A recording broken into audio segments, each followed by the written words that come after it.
Hi friends! Holy cow! Super pumped because it's so good that my son is so good at computers. I'm so happy. So I can actually see everything that you comment totally easily, and I'll be able to answer you. It's no screen is hiding it or anything. So I earlier showed you, like, I'm just in my pajamas and it's noon, and I just want to say thank you because doing this live with you motivated me to make my bed. There's a famous book. Hey Denzel, good afternoon. Where are you from? Let me know where you're from. And the book, one of the books, he says, and if anyone knows the author, like, put it in the chat. He says, make your bed. That's the first thing you should do every day because it makes you feel like you have accomplished something. I even put glitter on my eyes. Maybe you can't see, but, normally, my mom, she is of European background. She doesn't speak Flemish, but you can see how our family traditions have come down the pipe from Holland and, New York! Oh my God, Denzel, that is so cool! Well, I'm from Ontario, Canada. St. Do you know where Toronto, Ontario, Canada is, Denzel? I am about 3 hours if I'm driving from there, and 2.5 if my husband's driving. Hi, Mo from Germany. Oh my goodness, this is so cool. So thanks for joining me, MoMA. I hope I'm saying that right. So yeah, I am not far from Toronto, Ontario. My husband is the mayor of our city, so the joke is people call, it's funny, I'm called Mrs. St. Thomas because, yeah, I think it's a bit far-fetched. People make the joke, call me the First Lady. I'm not the First Lady. I'm just me. So, I'm gonna quickly check if anyone sent me any questions because my mental health section, this YouTube is about helping people find tools, ways to cope. This you'll be coming to Canada and the Niagara Falls, Denzel. Very cool. It's really fun. It hopefully. When will you be coming? I'm just curious. And Moma, have you ever been to Canada, or are you in Canada? Niagara Falls is beautiful. It can be extremely busy. Of course, right now with COVID, I can't imagine that it is. But yeah, I actually have a cool story. Long and short of it is I'm a retired singer-songwriter, and I have had the opportunity to sing for the mayor of Niagara Falls and Disney Canada. So if you go on my TikTok, which is Stephanie Brown 1975, I show a whole other side of myself there, and you can scroll and you'll see possibly, I think I have a picture there with Mickey and Minnie from Canada. So that's cool. I have been to New York. It was a long drive. My cousin took me everywhere. We only had 3 days, so it was insane. I wouldn't have, no, I am actually in Germany and lived a long time in the Netherlands. Cool! Well, I have family in the Netherlands. De Kook is my name there. My mother's maiden name is De Flemick, and my dad's name is Delizer. Oh yeah, 10-hour drive to New York. Denzel, any day now. Yes, so your manic wind. Okay, so that's a great segue. So, I don't know if you've either been here before, say hello in the comments, please, everybody that's watching. I don't know how much you've watched, and I may repeat things because, I don't think that everybody wakes up and thinks I'm gonna watch Stephanie. Maybe that someday, who knows, but I am a bipolar survivor, and MoMA, my holiday is going well because I'm making it a great day. There's that saying, right? Like, have a good day. And someone said once in an answering machine to me, make it a great day. And so that's what I'm doing. I had a shower. If you have a mental illness, I bet you many of you could put your hands up and go, hygiene can be an issue. That's good. Making it a great day. I'm just going to turn off the notifications here because it'll drive us crazy. See, that's that agitation side of being bipolar. Certain sounds drive me up the wall. And my husband, being the mayor, and I'm his friend, of course, on socials, all I get is bings all day on my phone. So, I was diagnosed bipolar, like multiple personality. I was diagnosed then because I don't, oh, you're in a mixed state now. Those super suck. I can totally talk about that. You're very, very helpful. This is great, Denzel. And MoMA, whatever you struggle with, if you're not shy, you can tell me what you're going through. I have some great resources right here beside me. So, and then, so here's the thing, because I'm not trying to be arrogant in any way, but I take care of myself, and so I don't, quote, look sick, right?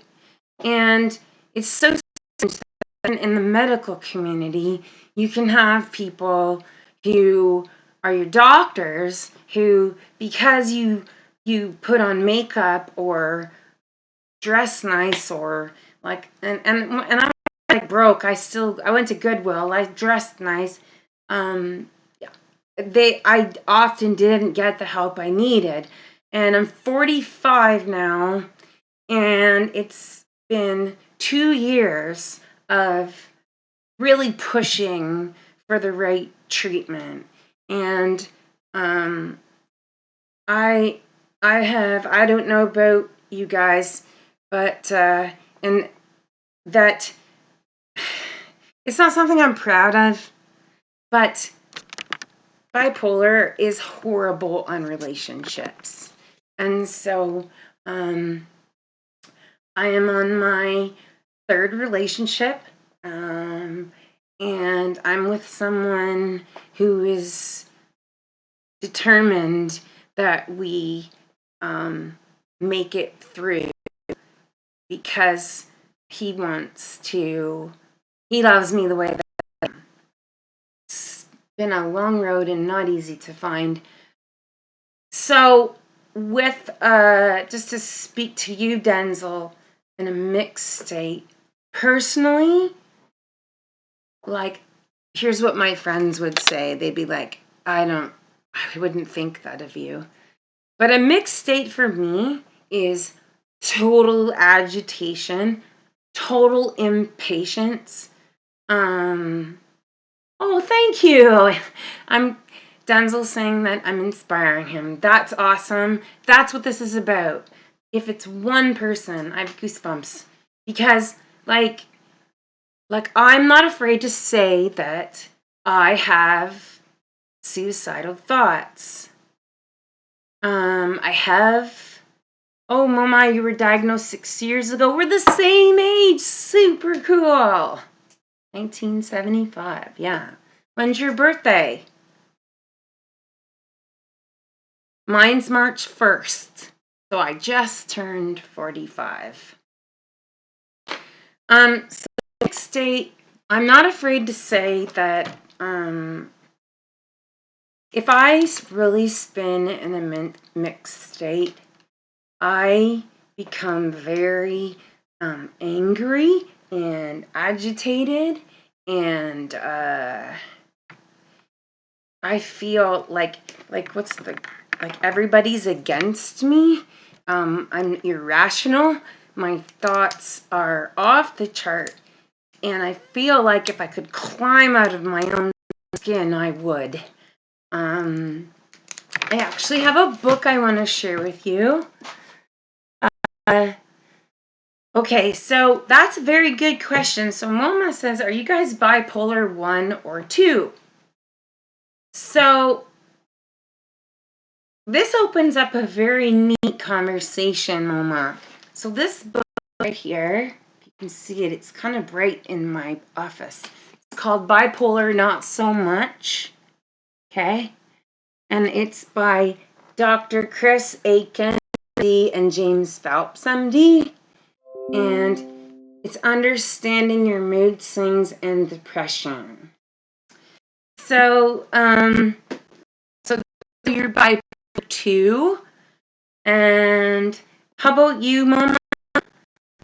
You're 36 in September, and you are also bipolar 2. So, it's become like a Bible for me. Let me take a look for a second here. So, what's interesting, I'm gonna give you like the I am, it starts with a C. I was recently diagnosed with it. What's it? I think I have it here somewhere. Oh, good Lord. Anyways, I'm not 1 or 2. You go, huh? So, I'm going to read to you a little bit about this book and explain where I'm at. There's a spectrum of mood problems from depression to bipolar. Depression's on the middle of that spectrum don't fit neatly into diagnostic categories. So, back in the day, let me see if I can find it. If you don't mind hanging out with me here. So, there was a doctor who in the early 1900s, they called it a spectrum. So has anyone, you're 28. Oh, you're a baby, Denzel. I still don't know who I am. Well, you're in the right place. So, my husband is a very respected man in my community. He is a mayor. He's been our member of parliament for Canada in the government. And so when he says, why is something not working, people pay attention. And when we came together 4 years ago, a year in, he said, you're still sick, so something's not working. And I don't know what you guys, but I was taught that doctors know everything and never to question them. Either you guys have up on that. I don't know what it's like in your culture, but in Canada, doctors know everything. And my experience, yes, there's an overlapping of diagnosis. I totally refused the multiple personality. My doctor doesn't feel that I have personality disorder, which acts like manic depression or bipolar depression. That is as a result of stuff that's happened to you. I do have PTSD from sexual and physical abuse, but we have determined that when I'm treated properly, my mood swings become stable, so it's a chemical imbalance. But what this doctor did was, and if I could find it, bad on me for not looking it up. So it goes from the mood spectrum. There are many variations of depression. How does he accept my diagnosis, Mama wants to know. Well, let me tell you. This is a funny story. And when you're dating someone or you're married or whatever, the first thing I say, and I have said it, like, I'm not going to tell you how many times I'm divorced. This diagnosis, this awful thing called bipolar, has not been nice. I say, you need to know, personal disorder, is personal disorder part of bipolar? Not what I've been taught. Not what research is. You feel like it's so.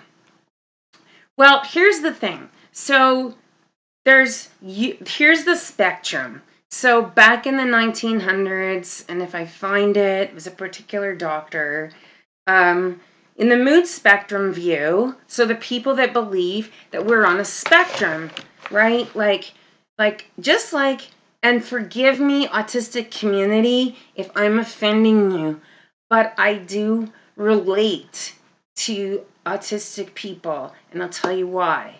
Because it's on a spectrum, autism. And the reason I know this is because in Canada, I graduated in college from something called social service worker. It allows me to work in group homes and people with disabilities, although with my disorder, I've never been able to hold a job, which if either of you have been able to, good for you, that's awesome. Not me. But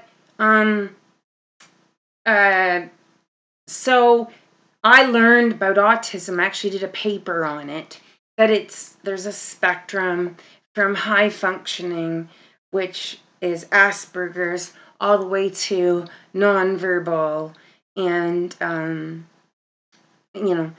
lower functioning. I hope that's not offensive. I don't mean it to be in any way, because I'm not up on the latest terms.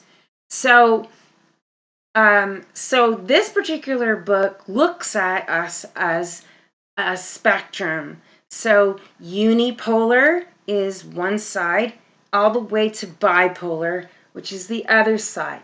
Unipolar is depression without mania. Bipolar is mania with or without depression. And then there's everything in between. And I feel like our brains are complicated, and it's like our frontal lobe is where all our emotions are. And I feel like I like this way of thinking because to just plonk us all in one pile, I'm not sure that that's wise because, you know, the brain is like very complicated, a complicated thing. So it says that the extreme ends of the spectrum are pure unipolar depression. This is in chapter 1, Understanding the Mood Spectrum, on page 3. At the extreme ends of the spectrum are pure unipolar depression and classic bipolar with full mania called bipolar 1. Between these extremes are depressions with mild or bipolar features. Though the bipolar features may be mild, the depressions in this gray zone can be severe. So, yeah, like, I don't know about you, but it's just hard for me to explain what bipolar is.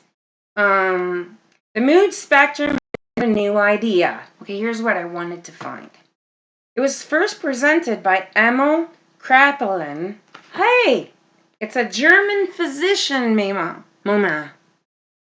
A German physician, if you want to look it up, from your country. It was Emil, E-M-I-L. Give you a second to get pen and paper. I'll give you a second, Mama, to get a pen and paper because I think you really might find this cool. Being the person that first came out with this, I apologize for itching my nose because my hair is tickling my face. Emil, E-M-I-L, also for you, Denzel. And then it goes Kraepelin.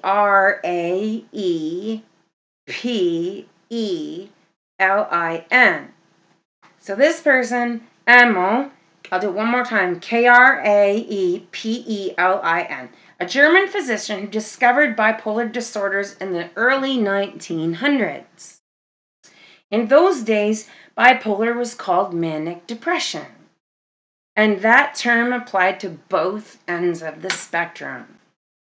The idea of separating those poles into unipolar and bipolar categories first came about in the 1960s, and this separation became official when the third edition of the Diagnostic Rule Book, the Diagnostic and Statistical Manual of Mental Disorders, or DSM for short, which I think, Denzel, you just referred to. So, Mama, you say, yeah, what I meant is it is often difficult to decide where I am. It is confusing to be bipolar. It's that constant changing in your mind. And Denzel says energy and time functions. Yes. So, yes, I agree with you both. So listen to this. So this whole thing of being a spectrum became widely adopted in 1980. There was good reason behind this separation, as there are significant differences in the genetics, life history, and treatment of the disorders on the extreme ends of the spectrum, unipolar depression and bipolar 1. Lost in the transition was the large number of people who fell in the middle. So, like, I totally get what you're saying, Mama. It's like, you said, it's that constant changing in your mind. I remember having a fit this year where I was yelling into the phone to my mom. I was like, either I'm a super awful, terrible witch and horrible human who is just doing this to people, or this is real. And I was really angry because, it's like some days you just don't even know which way to go. Lost in the transition was the large number of people who fell in the middle of the spectrum. There were more treatments for the depression side of the spectrum. So most patients in the gray area were shunted into the unipolar category, which, Denzel, you joked about you're going to come here on a manic moment, and I totally get that. I'm going to talk to you about hypomania today because that's been a huge revelation. Because because I'm so medicated, I deal with hypomania. So what's bad about the doctors at that time didn't know in the 1980s what to do with the people that fit in the middle. They're like, well, we're just going to shove you over to the depressed side. And from all the reading I've done, if you have mania, the worst thing you can give me is an antidepressant. It'll make me suicidal. It'll make me worse. So it took years for psychiatrists to figure out that antidepressants weren't working for the majority of those folks. By the 1990s, Dr. Kraepelin's books were out of print in English. So this is that Dr. Moma from Germany. And we had to relearn what the field had forgotten. A host of research has spent the last 2 decades advancing our understanding of depression. And ironically, this has brought them back to Kraepelin's original insight, that depression and mania exist on a spectrum. In this view, the diagnostic question is, where are they on the spectrum, rather than do they have bipolar disorder? So, like, what do you think of that? That's like a really, I'll repeat it because it's a pretty, like, hit you in the head kind of thing. In this view, the diagnostic question is, where are you on the spectrum, rather than do you have bipolar disorder? So this is just me talking, but how this resonates with me is that giving me a label isn't relevant when I'm having a full-on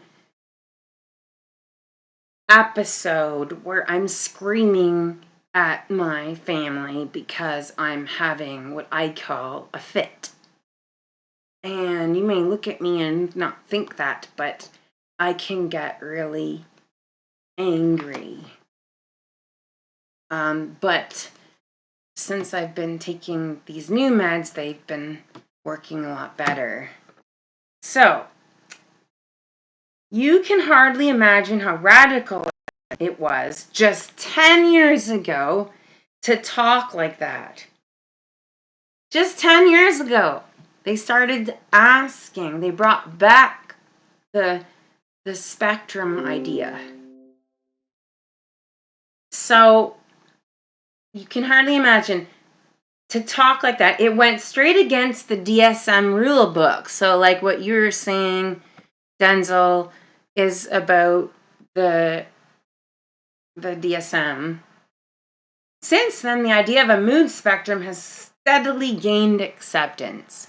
Thank God. Because you know what? Like, depending on how many hours I've worked, I can be, I don't know, like, it can make me vulnerable to being then very sensitive. So if something bad happens, then I am on this life sucks and nothing matters and why bother and all this crap. Just because I'm sensitive because I'm tired. The new DSM, called DSM-5, now recognizes several disorders within the spectrum. Okay, here's what I'm called. Say hi if you're still there. So there's bipolar 2, there's cyclothymic disorder, depression with short duration hypomania, and depression with mixed features. So, I'm going to talk to you about I can't even say it. It's hard to say. Are you still there, Denzel? And Moma? You here? Just checking.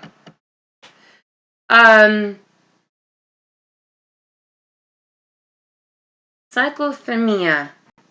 See if I can find the definition here. So,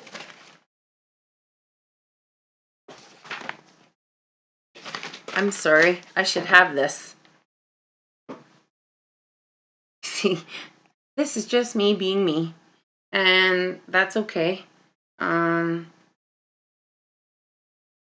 So the definition of cyclothymic disorder. So it's spelled, get a pen and paper. I quit many jobs impulsively. Oh my gosh, Denzel, that is so awesome of you to share that with all of us, because the way you have a lot of guts and courage, what you're sharing with everyone, it's going to help so many people. I am 45 and I have had tons of jobs. I don't last more than a month. A month's like the long. I can't remember. A month, like I have to work for myself. MoMA as well, yes. It's just we try to work, right? And we're really intelligent and we can fake it for so long, but then that mania that keeps us going, and then we crash. I don't know if that's what it's like for you, and then I'm on the couch and I can't get up and I'm exhausted, and it's just this terrible vicious cycle. Yeah, 1 year I think MoMA's saying that MoMA, that you, I'm sorry, I said I'm sure, you don't have to tell me, but I will just say your name. MoMA is saying that you can't handle for longer than a year.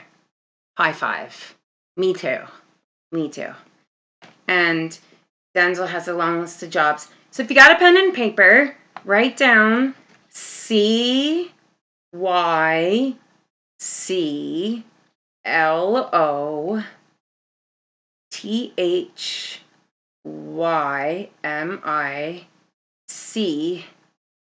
disorder. Okay? It's a hard word to say. So, Google defines it as cyclothymia, also known as cyclothymic disorder, is a mental disorder that involves numerous periods of symptoms of depression and periods of symptoms of hypomania. These symptoms, however, are not sufficient to be a major depressive episode or a hypomanic episode. So, MoMA, you said, okay, so Denzel says the medication has not been developed enough to cover all spectrums. Yes, I'm going to share with you my medication story, which might help you go back to your doctor and ask some questions. And MoMA, you say, but most of it is that social aspect. Yes, panic attacks, something that I've just learned to deal with. And if with my people that are not bipolar, I'm going to talk about anxiety. I'm going to talk about panic attacks today, because that goes for everyone. Paranoia. I have paranoia with bipolar. Paranoia in the sense of being so scared that I can't do something, and how am I gonna drum up the adrenaline out of exhaustion from the weeks and weeks that I have been pushing myself to do stuff to look normal. And I think that both of you can really relate to what I just said, that would make total sense. So prior to my medications, I would personally define myself as super manic rapid cycler. But my doctor can only look at me now, because we don't dare want to take me off medications just to find out what happens.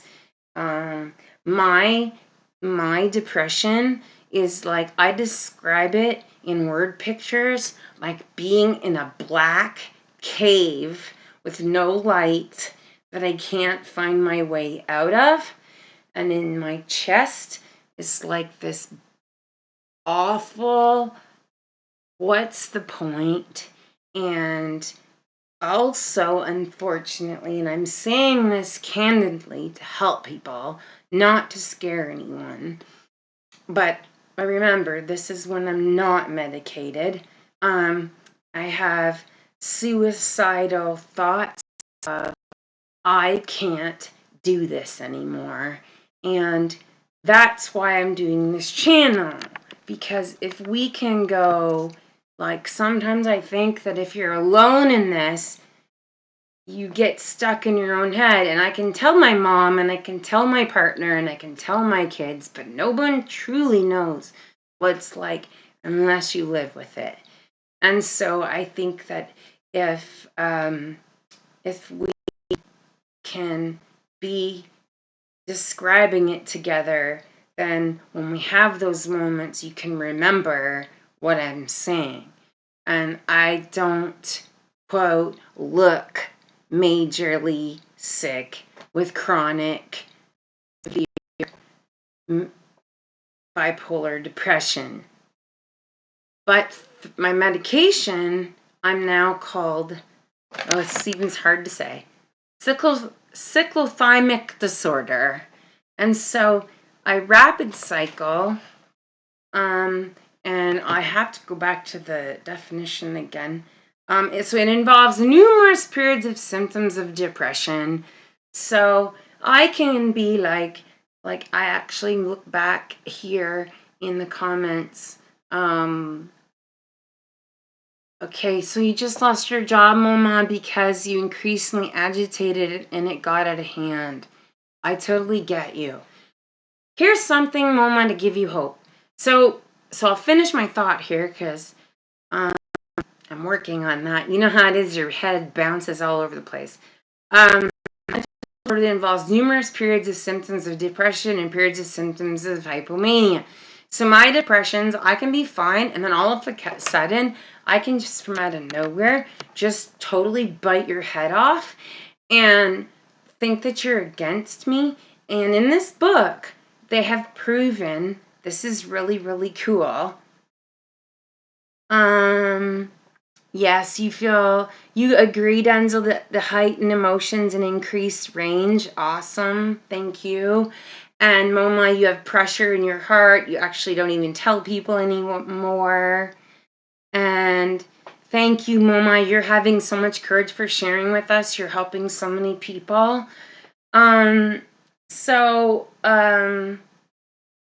What science has proven, and again, grab this book off of Amazon. It's the first time for a long time, Moma. Right. They have proven in science, and they say it in this book. Listen to this. I just learned this. People with bipolar interpret faces as being upset. It's how our brain processes what we see. So we will process, that girl's upset with me. My boss, look at her face. She doesn't like me. And it has made me be mindful of that. So may I encourage you to say to your sister, to your brother, to your mom, explain to them, if you can buy this book, it's in there. Explain to them that I have just learned that people with bipolar, and if it helps, this is how I relate. I have like so many jobs I've done, like, I'm with ya. And so one of my other jobs was I was a healthcare aide, which means I took care of people with Alzheimer's. So one minute they would know who I was, and then another day they would be throwing things at me and kicking me out of their house because they thought I was a stranger trying to hurt them. And so I relate to that because my sons and my husband live with me, and I will go, "What's your problem?" And they will get like, "What are you talking about?" I'll go, "Well, you're awfully grouchy." And they feel like I'm picking a fight with them. But my brain is processing how they're behaving, what they're doing, and I am automatically suspicious of them. And I've learned that this is part of the disease. You know, being suspicious, automatically thinking that they're mad at me. And so in our house, to survive, my family, I have explained it to them. I have read it out of this book. The reason I believe this book is truth is my doctor is Dr. Giuseppe Gaiana from my city. He is the head of psychiatry for our hospital, and he is very, very much about the science of bipolar, and always trying to find out what the latest research is. And so I'm not just making this up. So my advice to you is in relationships, my family, when I'm not mindful, I don't know if either of you have been told by the hospital or by your caregivers to learn how to be mindful. And mindfulness is, it's like, I'll give you an example. When you're manic, you're not mindful. You're just all over the place. Being mindful is like if you had a cheeseburger and you were, yeah, you relate, Tinsel. You have a cheeseburger and you're chewing it. So if you're manic, you'll like inhale it, right? You won't even taste it. But the opposite of that is taking a bite and chewing it. Oh, you live alone now, Denzel. That's tough. I'm glad you're here because that's why I'm doing this channel. Because if you get stuck in your own head, that's when we can get suicidal, and that's super dangerous. And anyone who's not coming on the chat here that's schizophrenic or major depressive or has anxiety so bad that they just, it's ruining their life. If you're alone, that is a really dangerous thing. And so I'm glad that you're here because you need to hear truth. You need to see that other people are like, because of you, I had a shower. Like it's, that you're normal for having a mental difficulty. So we have a thing in our house. My parents, who are 68 years old, it took them a long time to accept my bipolar, because unfortunately, knowing is one thing, acting is another. Yep, that's right, Denzel. Because our episodes, it's like Alzheimer's. Your loved one knows you, and then all of a sudden they forget. Their brain does what it does, and they just go, they don't have a clue who you are. I actually was hospitalized in 2020. Yes, I'm divorced too. Twice. Yep, it's part of my story. It's not something I'm happy about. I'm actually used to be quite ashamed and busted up about it. But I feel like I have to tell people so that they can feel they're not stupid or dumb or the only ones. I have been dumped after 14 years of marriage because of bipolar, and like what you know now, if you could only change it, but what we know now is what we know, and today is what we have, and that's it, right? Like, it's so corny, but there's a reason why the front of the car window is so much bigger than the rear view of your car, because what's in front of you is what's happening. So Moma, I wanted to talk to you about the social aspect, and I think Denzel, you'll relate, and anyone else out there that is watching. So I just took a course at my hospital on social anxiety. So anyone has social anxiety, it is a side effect of bipolar. My personal experience with social anxiety is a year ago I was at a restaurant and I felt like I was having a heart attack. And it was actually a panic attack. And as crappy as the stuff that happened to me when I was young, I've never had a panic attack. And I started having angina, where your heart flutters. And I was hospitalized, Denzel, in 2016. That was the last time. But I go get treatment at my hospital. I go see my doctor there. And Moma, that's true. Your philosophy is to live life day to day. And I did a live earlier today where I said, for me, sometimes to build is minute to minute. Because you have to learn. It's like once you learn this stuff, like, oh, there's a spectrum. Okay. You have social anxiety, Denzel.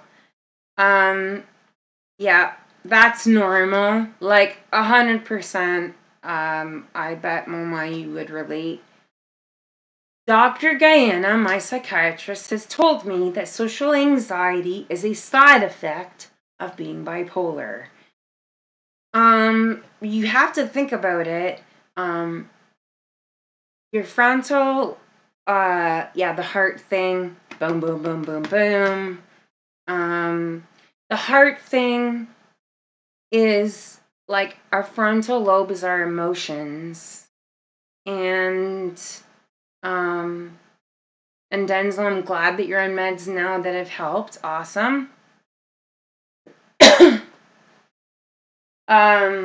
When you learn about your experience as a bipolar patient, it's your experience. So, like, you can have two people who are, like, my husband's diabetic and he's working hard to lose weight. But then there's diabetics who take the medication and they're too thin because their medicine is causing them to lose weight and they didn't need to in the first place. Same thing, diabetes, two different experiences. So what you have to do, in my opinion, I shouldn't say you have to, I strongly suggest, yes, OCD, me too. A lot of people with bipolar will have ADHD, will have OCD, will have PTSD. So OCD is obsessive compulsive disorder for all of those who are watching as family members or joining in and don't know what these acronyms stand for. post-traumatic stress disorder is PTSD. I was bullied a lot as a kid. And so I've had some traumatic crap happen from growing up, and other stuff that is just too icky to describe or talk about. So, Moma, you've been med-free for some time.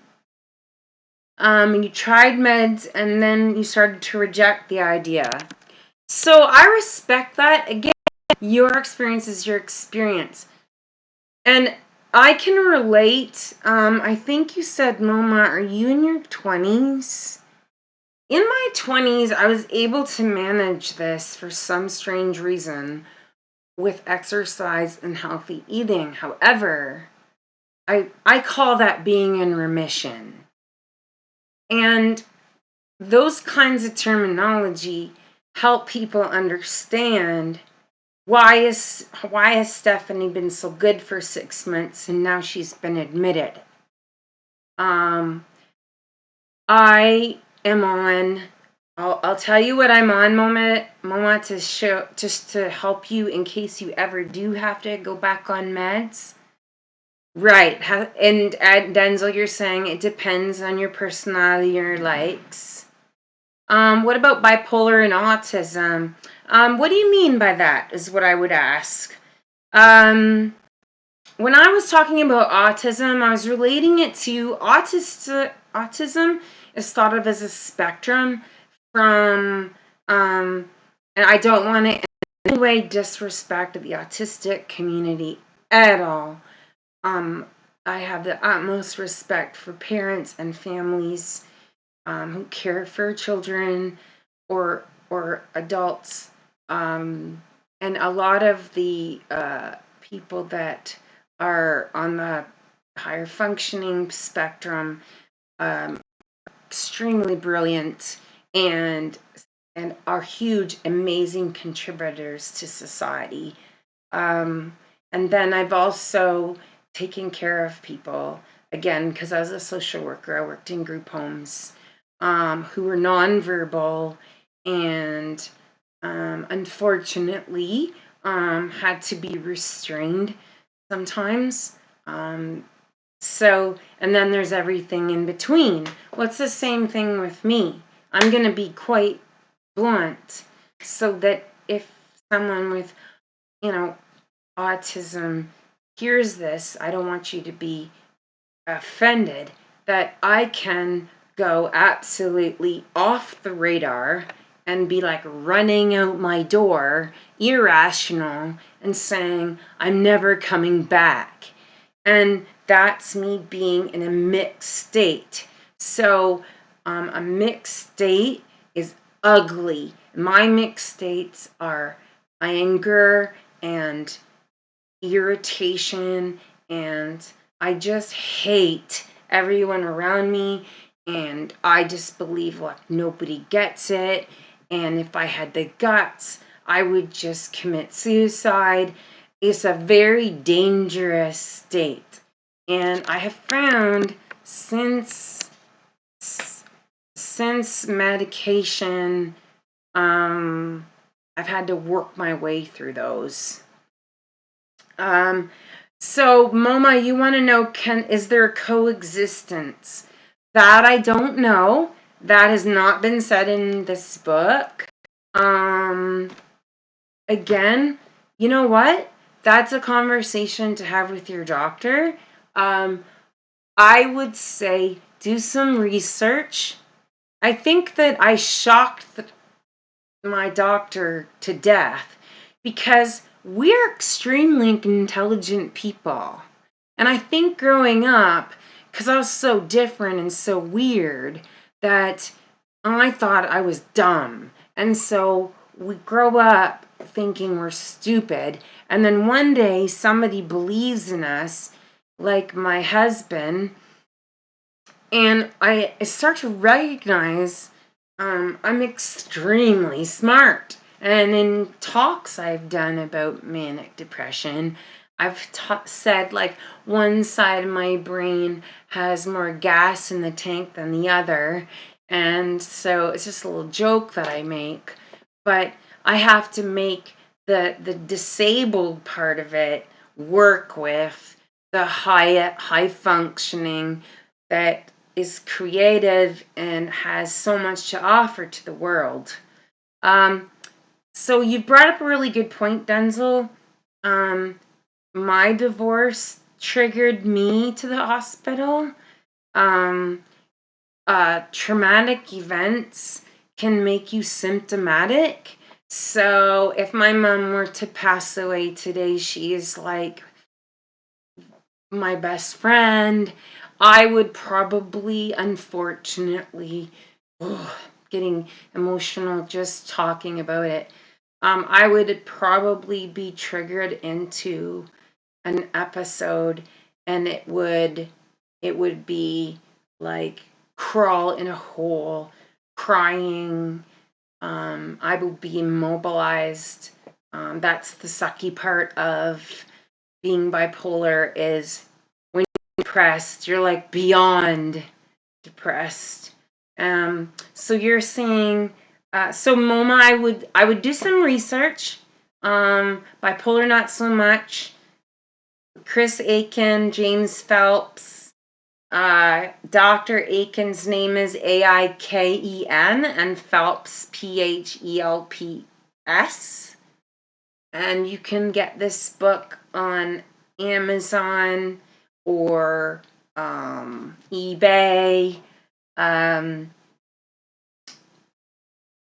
So what I'm getting at is that I went to my doctor and MoMA, and I think I shocked him because I walked in the room with an extreme amount of actual scientific research, and I said, I think this is where I'm at. And then he actually complimented me by giving me the DSM-5 definition, a cyclophamide. I can't even say it. I have to keep looking it up.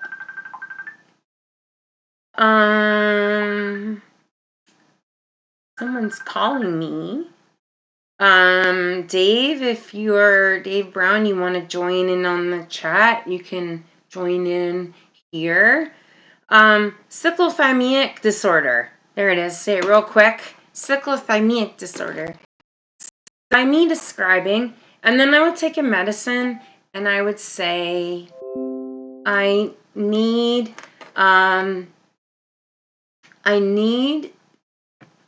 can we like adjust this med? Can we try this? And he started to really, I think the worst thing that we have done is we've been like, oh,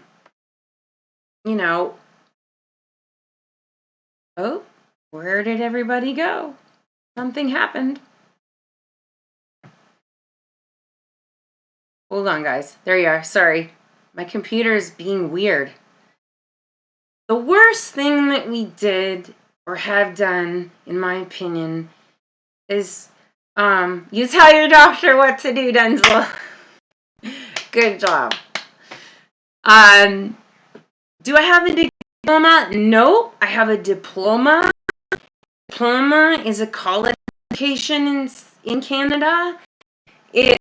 It means I've went to college for 2 years. I'm a social service worker, but probably like you, I come across really intelligent because we are. Because people who are bipolar, Denzel and MoMA, were super smart.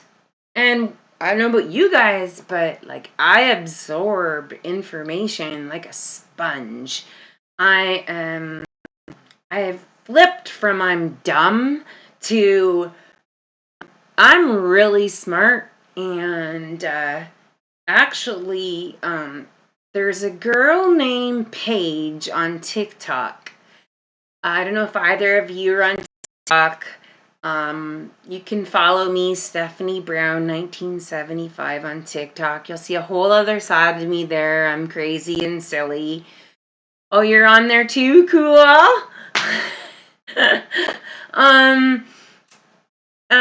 There's a girl and she's autistic, and she does what it's like to be autistic. And I really relate to her, which is why I brought up the autistic side. I write her and I say I relate.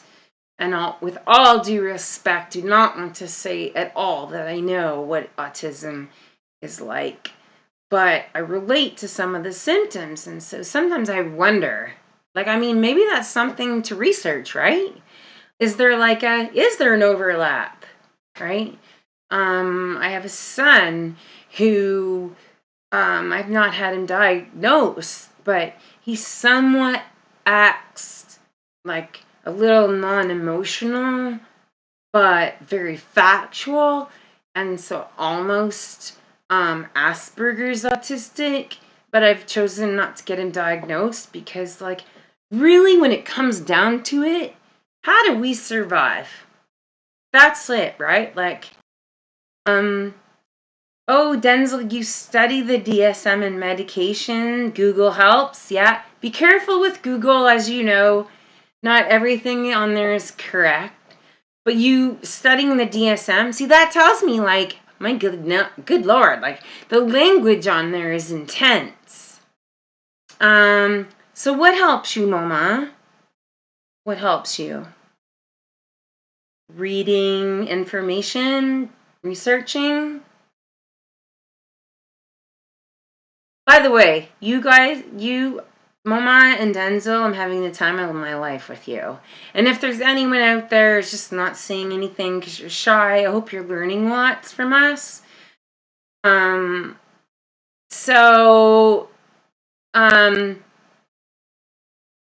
What I would say is that you need to look at you, and so, oh, your son is autistic. Well, you're bipolar.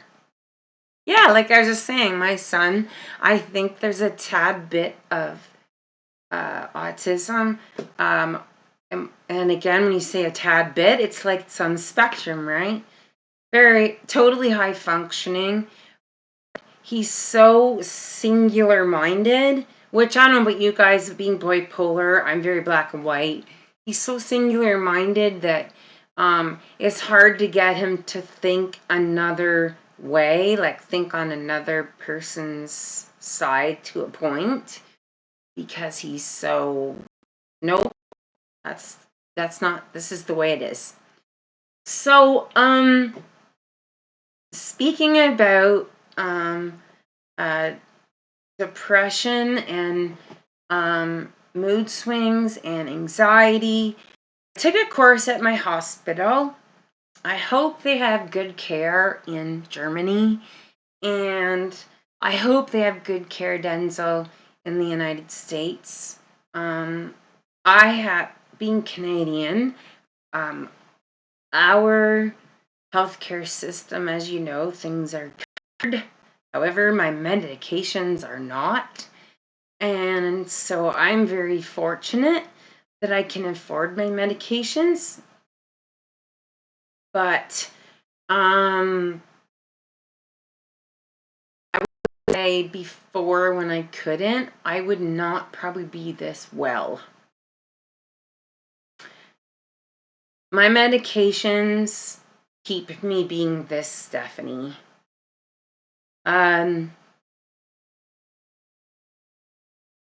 Yes, Denzel, you're saying knowing the seasons, as we experience things, we learn what we can handle. That's right.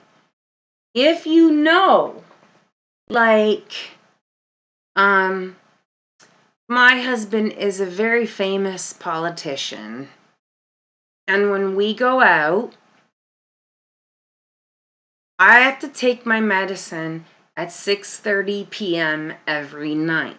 I have to work with my medicine. They don't make me a zombie anymore like they used to. I've become a little bit used to it. But if I work with my drugs by being calm and watching something calming, I will start to get drowsy, because if I don't sleep, whoa, big trouble, big time troubles. I have to work with my medications. But if we're out, which he's super popular, you're gonna move here for healthcare. Denzel's saying, if we're out and it's 8 o'clock, I will become hypomanic. And the definition of that in this book, I do have it. So, hypomania is described as, says on chapter 28, 252, page 252, relationships. Relationships are difficult when you're having mood problems, in part because they affect the areas of the brain that read and respond to people intuitively. So this is like what I was talking about. Like, really listen to this, because then you won't feel like it's all your fault. But then it is your responsibility to learn how to manage. In particular, there's a tendency to read negative, hostile intentions in other people's body language. So we will read things, like I said earlier, that actually are not even there. Like, my sons are in their 20s, and I'll be like, God, like, jeepers.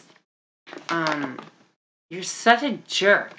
Look, and I attack people when they're like, what did I do? So I'm not ignoring your questions, Mama. I'm gonna answer in a second. So this is the face thing. Okay, listen to this to help you with your relationships. This is all right. I'm talking about with your kids.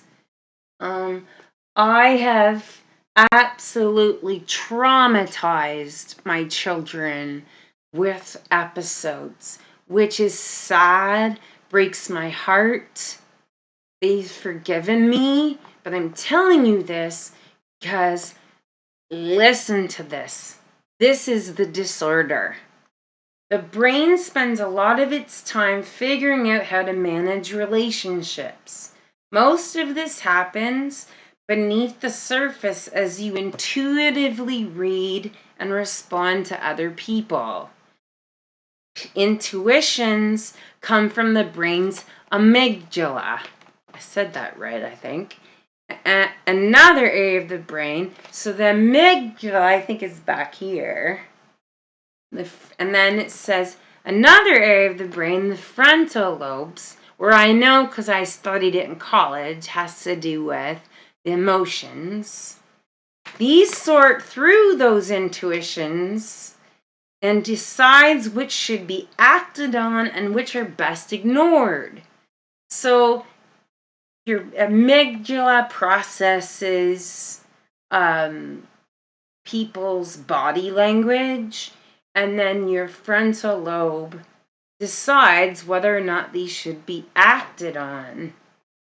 Okay, so you're bipolar, your brain is like, we're really smart, but it's you're bipolar. So the amygdala passes it through the frontal lobe, and we're reading it wrong because of the illness. Disaster. Total disaster. These two parts of the brain, the frontal lobes and amygdala, are exactly the parts that bipolarity disrupts. And it's no surprise that mood disorders take a toll on relationships. So whoever's listening, Daniel and Moma, I hope you got that. That here you are, picture this. You go to a party and you see someone there and it's your pretty close friend, but they look at you and walk away, and they walk away. And something my doctor has said, write this down, it's really good. A thought is not a fact.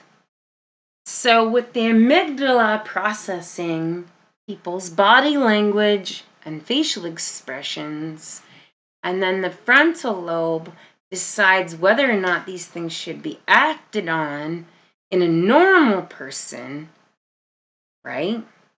But we interpret the world completely differently. And so my girlfriend, who just turned away from me and walked away, I process, all of a sudden I go, she's mad at me, she hates me, she doesn't want anything to do with me. What the, beep is her problem. And you know what? Thought is not a fact. So my amygdala interpreted her actions, and then I had an emotional response to it. And then I'd be like, screw her. But let's say we're so close that her mom just died, and she just doesn't have the guts to tell me because she doesn't want to break down and cry in front of this whole bunch of people. You see? You see how being bipolar, we can have destroyed friendships, destroyed marriages, because if you are processing your spouse's, body language and then making it and constantly at them, what's wrong? You don't love me. Like, why are you being like this? And they're like, what do you mean? Like, I don't understand. What do you mean being like this?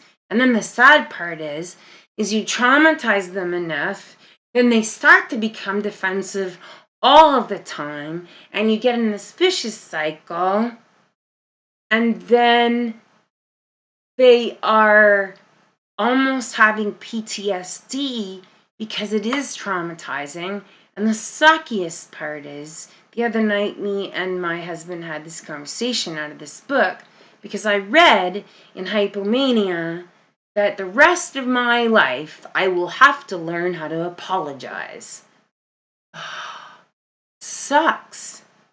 It sucks. So to answer your question, Mama, my most bad zombie medication, I'm gonna have to say that it's like, it's, I couldn't really tell you. I think it's the combination of them all, which is not a terrible thing because I can become hypomanic very easily, giddy, life of the party. Hypomania is defined in this book as like, your friends would be like, wow, like you're so lucky, you just get so much done, and you're always you're just having such a happy day. And day after day of that, I just crash. So I would say that it's a combination of my drugs. You like the manic feeling at a certain point. This is a very good conversation to have, Mama, about mania. This is how I tell people. And I have had to do talks because I've grown a successful business, which I'll talk about sometime, or you can look up livingalivegranola.ca and check out what I've been up to.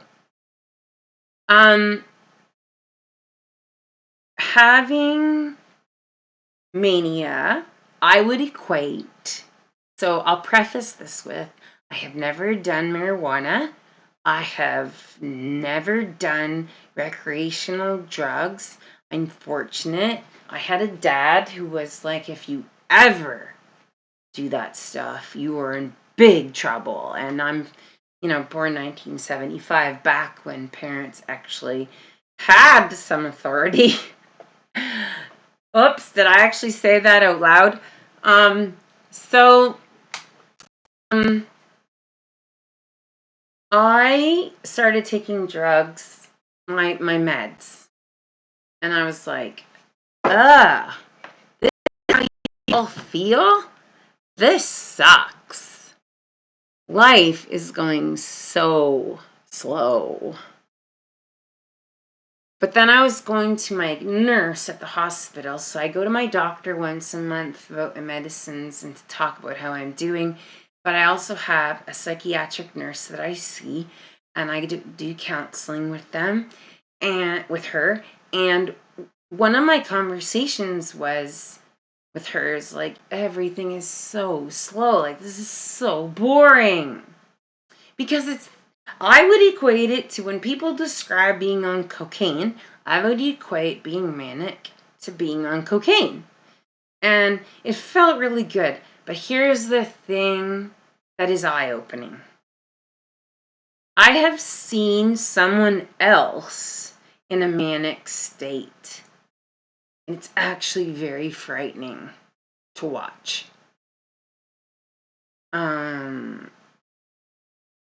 I understand what you mean by when you say it feels complete, because you're feeling high.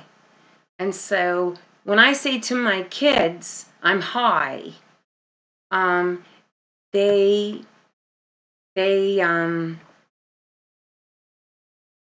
get what I'm saying, that I'm hypomanic, that I'm high. If I start talking really fast, since I have been stabilized and not high or low, my children love hanging out with me. That's a sign right there. If I am manic, even though it can feel good, I can turn very vicious. And you cannot question anything I say. I will come at you hardcore. And so Denzel, you've been single, and Moma, you've said it's hard. The manic, yeah, it's hard, and it changes. So I'm with you. I am a rapid cycler, but and good days come your way. Yep. Yeah. So I have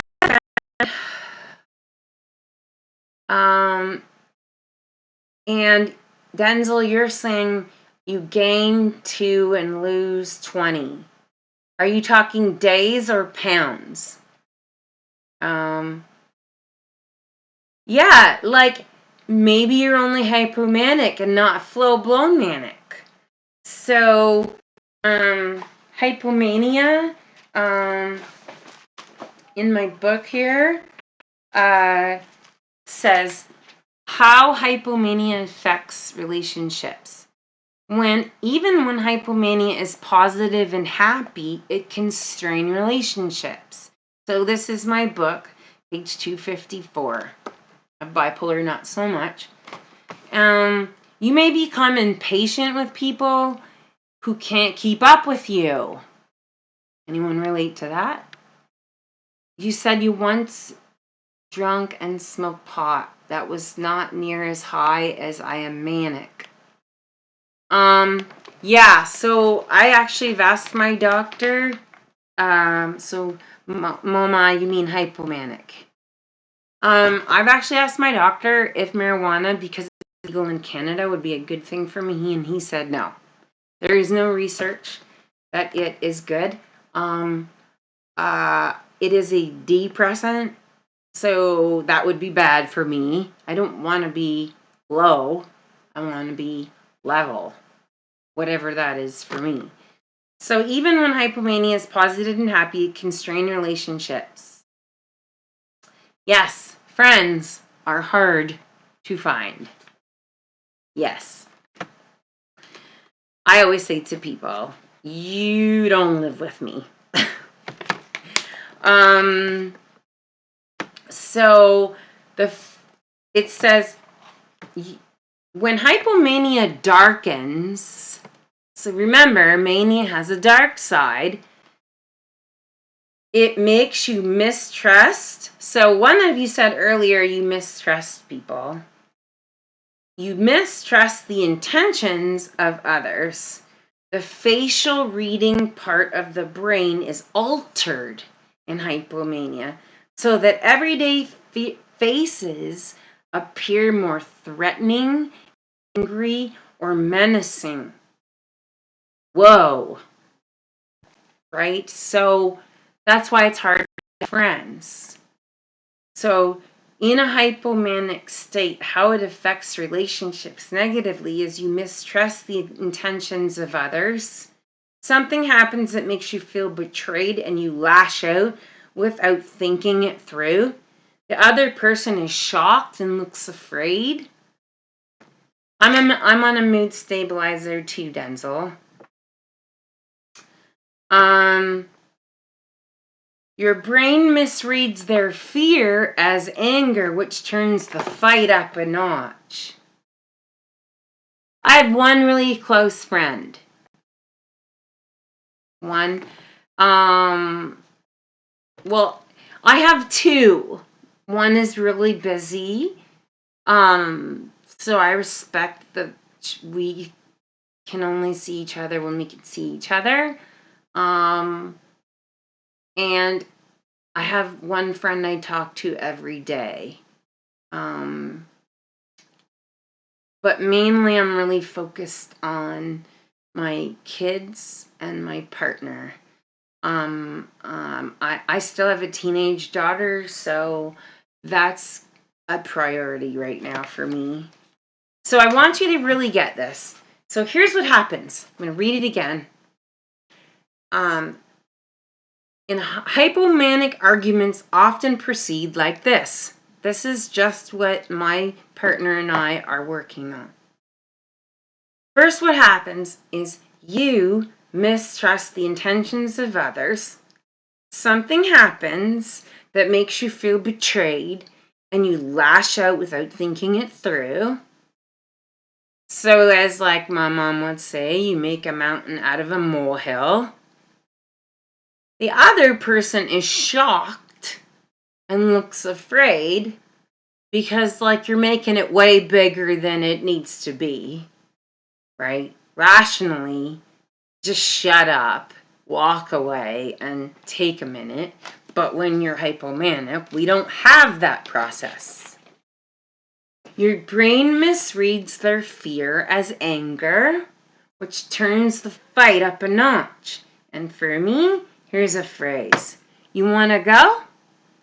Let's go. And I become very difficult. As the argument unfolds, your focus narrows. You can no longer see the other person's point of view and lose sight of all the things you once valued about them. Hypomania is single-minded, but also easily distracted, which makes you jump into new arguments, bringing up unrelated conflicts from the past in a way that confuses your opponent. At every step along the way, your heightened confidence is there to remind you that you are right and they are wrong. Now, the cognitive symptoms of hypomania start to cause trouble. Part of the brain, the frontal lobes, keeps track of events so you know what happened first and can evaluate cause and effect. This sequencing breaks down in hypomania. So at some point in the fight, you're likely to believe that the other person started the whole thing and you have been just defending yourself all along.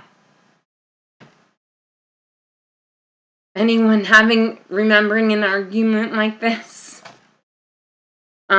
By this point, the other person has probably become genuinely angry and accusatory towards you. That's understandable, but it only serves to further confirm your suspicions about them.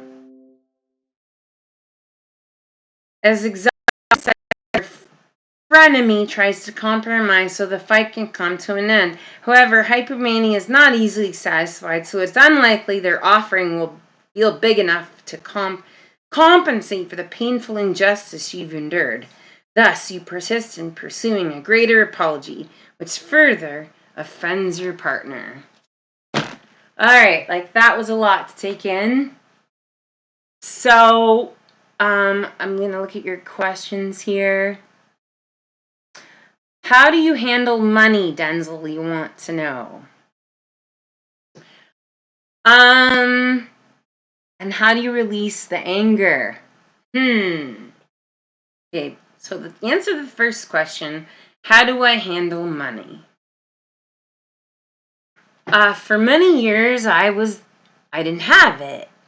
I had to go to the food bank and stuff because when you're sick, you can't work.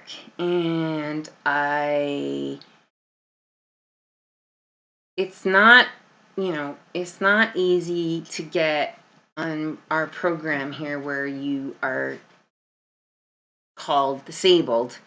And in the long run, I'm glad that it didn't. I was not defined as disabled. And getting money every month because that would limit what I'm allowed to do. How do I handle money? I think that you just have to, first of all, get your symptoms under control. Become self-aware. And that's for anyone watching this. Anxiety, whatever. Be self-aware. Take your medication on a consistent basis. Like, don't take it for 2 weeks and go, it doesn't work. That's not helpful. That's like saying, I need to lose 100 pounds. I did 50 jumping jacks every day, 2 weeks, and I didn't lose all the weight, so it doesn't work. That's bullcrap. So take your medication. Work through your medications with your doctor. Like, for example, I said to my doctor, I'm not trading a disease for another disease. Some of these medications cause weight gain. I am not going to be obese so that I can be mentally well, because then I won't be mentally well because I will be weight, and then I'll have a whole issue there. So manage your symptoms, become self-aware, and then you can manage your money. Because if you're not rational, you can't manage anything. Once you become rational, stable is the word. Once you become stable, you need to realize how to get stable and what that is to you. And you need to get real with yourself if you're not doing what your doctor's telling you to do. I mean, I had a lot of bad advice from doctors, but then there was one doctor along the way that years ago, like, who knows, I might still be married, to listened. And,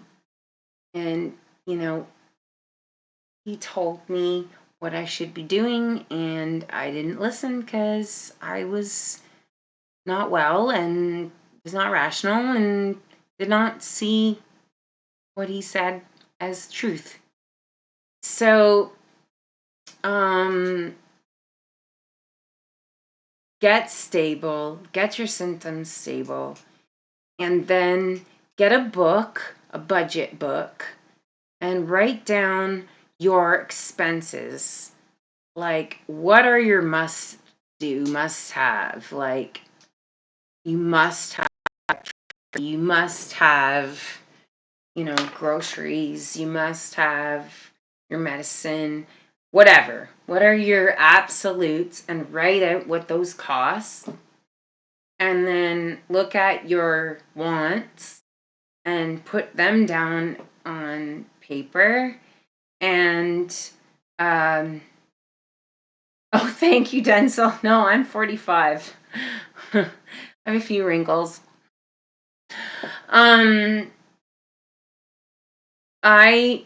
So you look at your absolutes in your budget, and you look at what your wants are, and take a look at what you make every month, and you have to live on what you make. You should not live above your means. Like, it's dangerous. If you are using credit cards, let me read here, Denzel. Moma, you said you tend to buy things on your credit card, but now you're more careful because you weren't able to pay. Okay. More truth. I have been bankrupt. Sucks. I'm older than one of you. Don't do that to yourself. Live on only what you need. Only what you need. And if you learn to be self-aware and to know yourself, this is for anybody, learn to know yourself, then you can become more stable. You can work with your doctors and your nurses, become more stable. Then you can become well and have more opportunities to make more money. And then maybe down the road have those things that you want. But you cannot do that stuff when you can't afford it. I mean, you can, but being broke, as you know, for me, it's suffocating to have all your credit cards racked up because you thought in a manic moment this was the best idea ever. Like you needed that thing. And I relate because I just, like, this illness does not just poof go away. It has its days, and I got caught up in something online, and I spent $1,500 US funds on something. And we've been able to turn it into something that I needed, but my husband was mad, and rightfully so. And so, we all make mistakes. How do I handle my anger? Again, the anger is a symptom of the illness. But I wouldn't use that as an excuse, right? I've explained through this book, I've had sit-downs with my husband, that what hypomania does, it causes agitation, anger. I pick fights. And he understands that. He knows how to navigate through that. Because, if somebody really loves you, and they come 1 in a million, I think, with this disorder, if you can explain it to them, then they can understand you become angry. And people can say calming things to me that help me calm down. And then I go, oh, yeah, like I can hear the illness talking.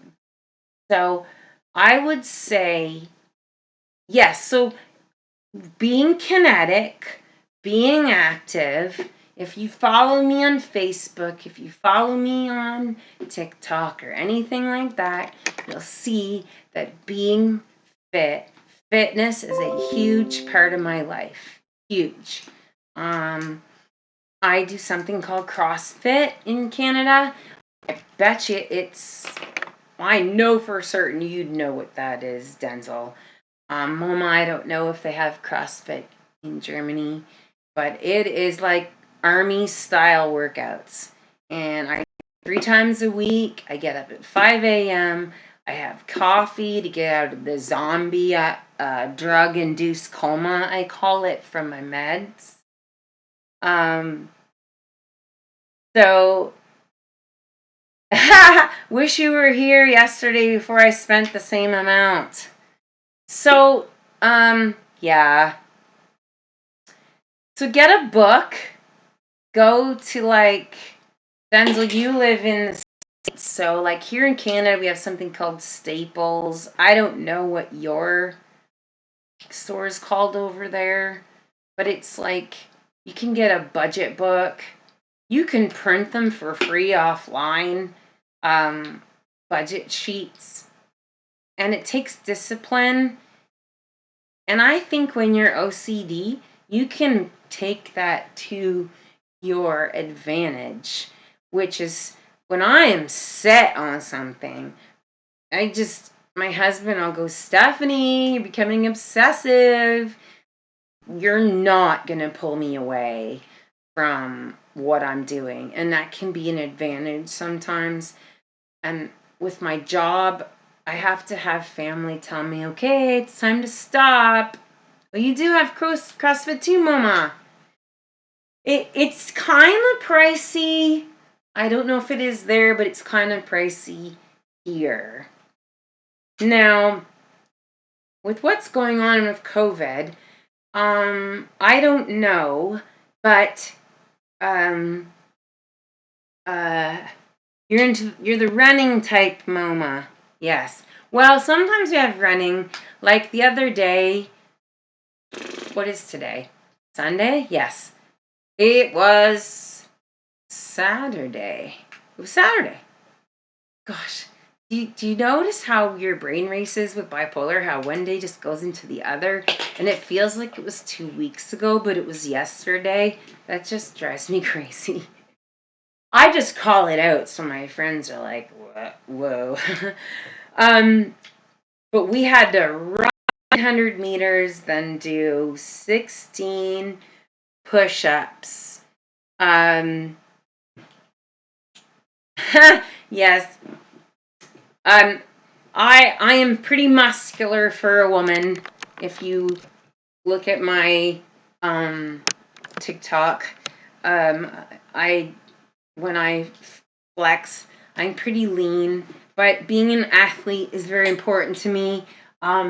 You will see pictures of me that don't even look like me. I went through in 2016, 2017, the worst depression, so bad, after I was released from the hospital, because we only have so many beds here. We only have 8 beds in our hospital.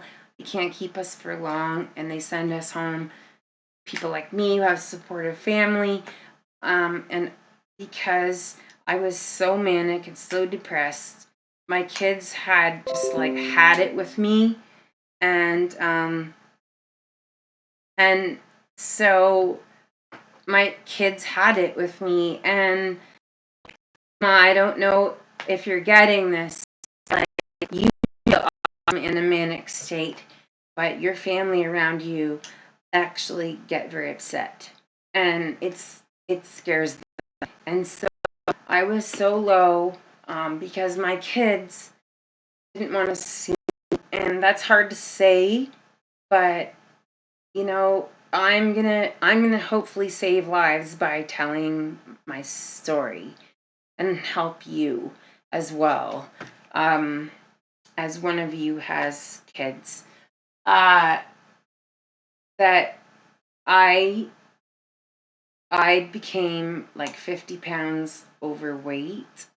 I wouldn't say I emotionally ached. I think what happened was the medication, because I've been through trying to find the right medication, and that's the thing too. You have to be willing to go on a long, difficult trip of finding the right man. And again, if you're here and you're not bipolar, that goes for any mental illness. You have to be willing to go the long haul to find the right med. And I gained 50 pounds, and that's because all I did was sit in my chair and cry because I grieved losing my kids. And that was one of the darkest years of my life, and that wasn't that long ago. But I'm finally me again. I'm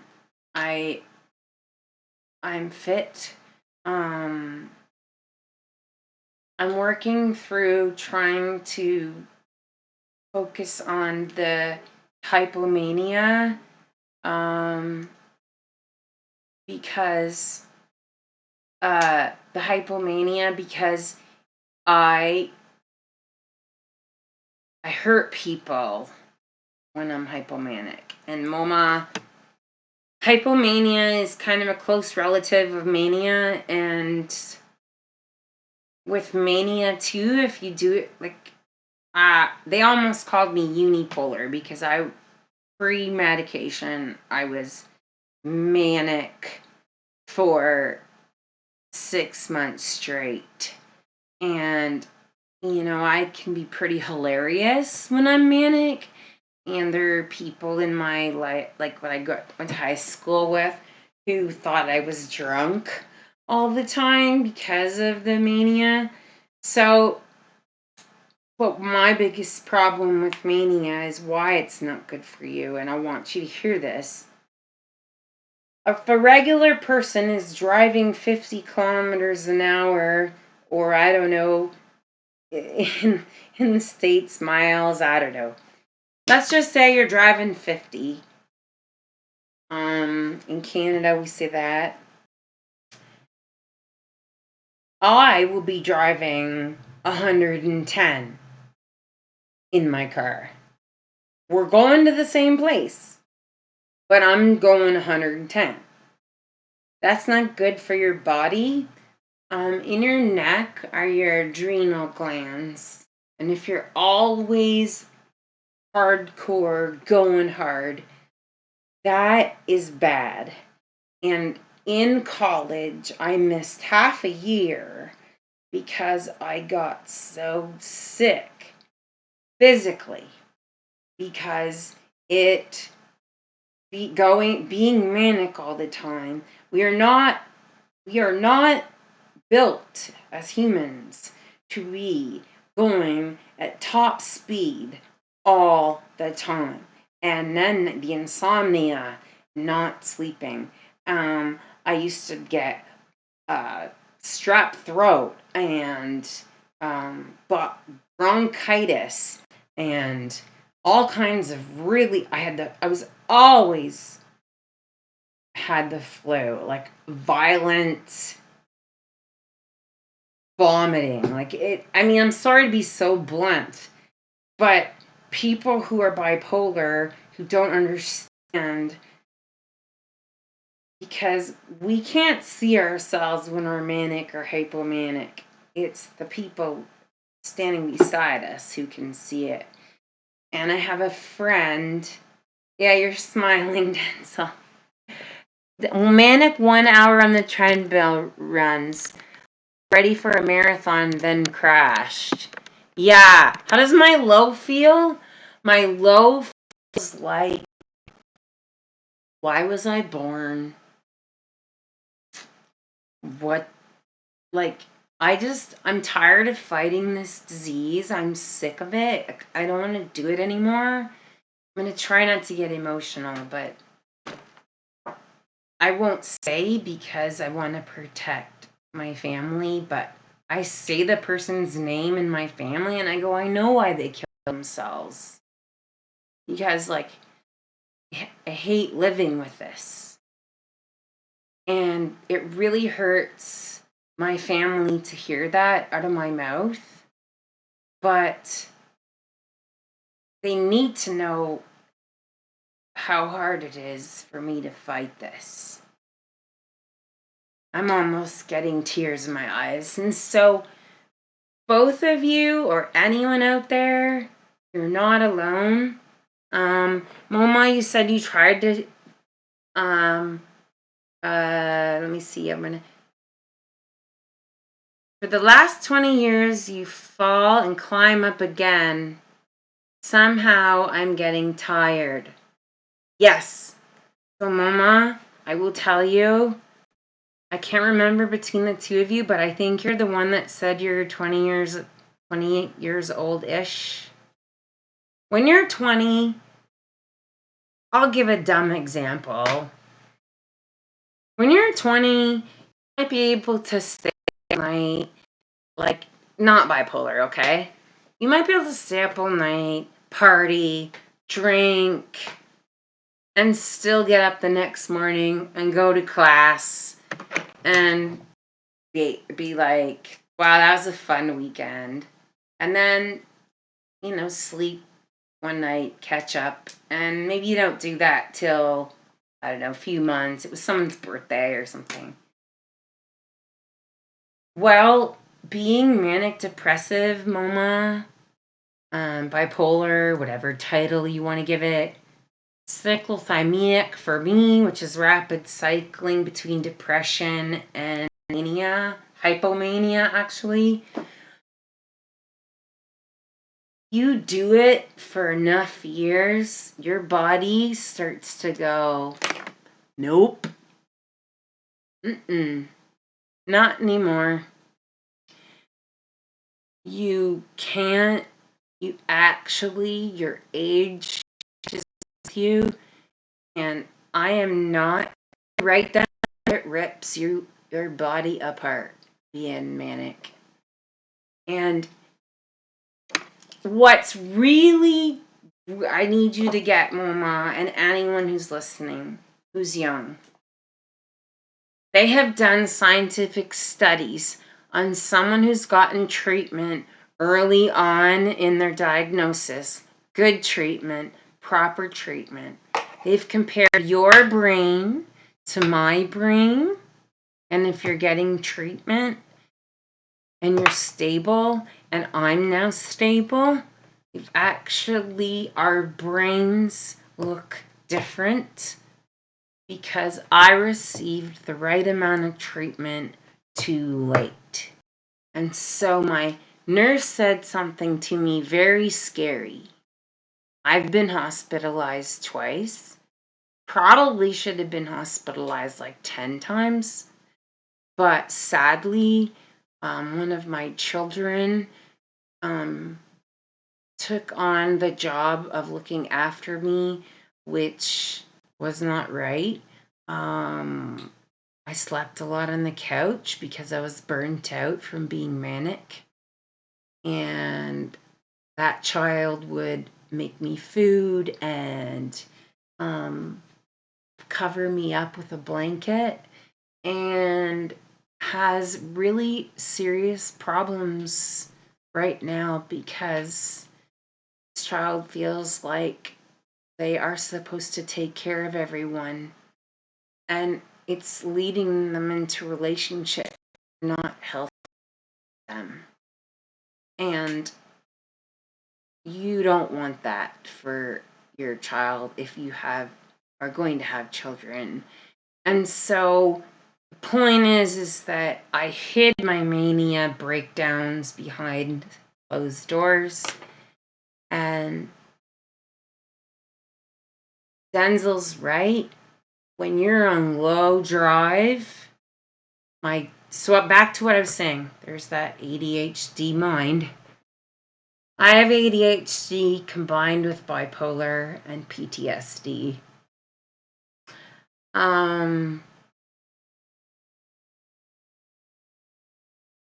My nurse said this to me. Stephanie, every time you get sick,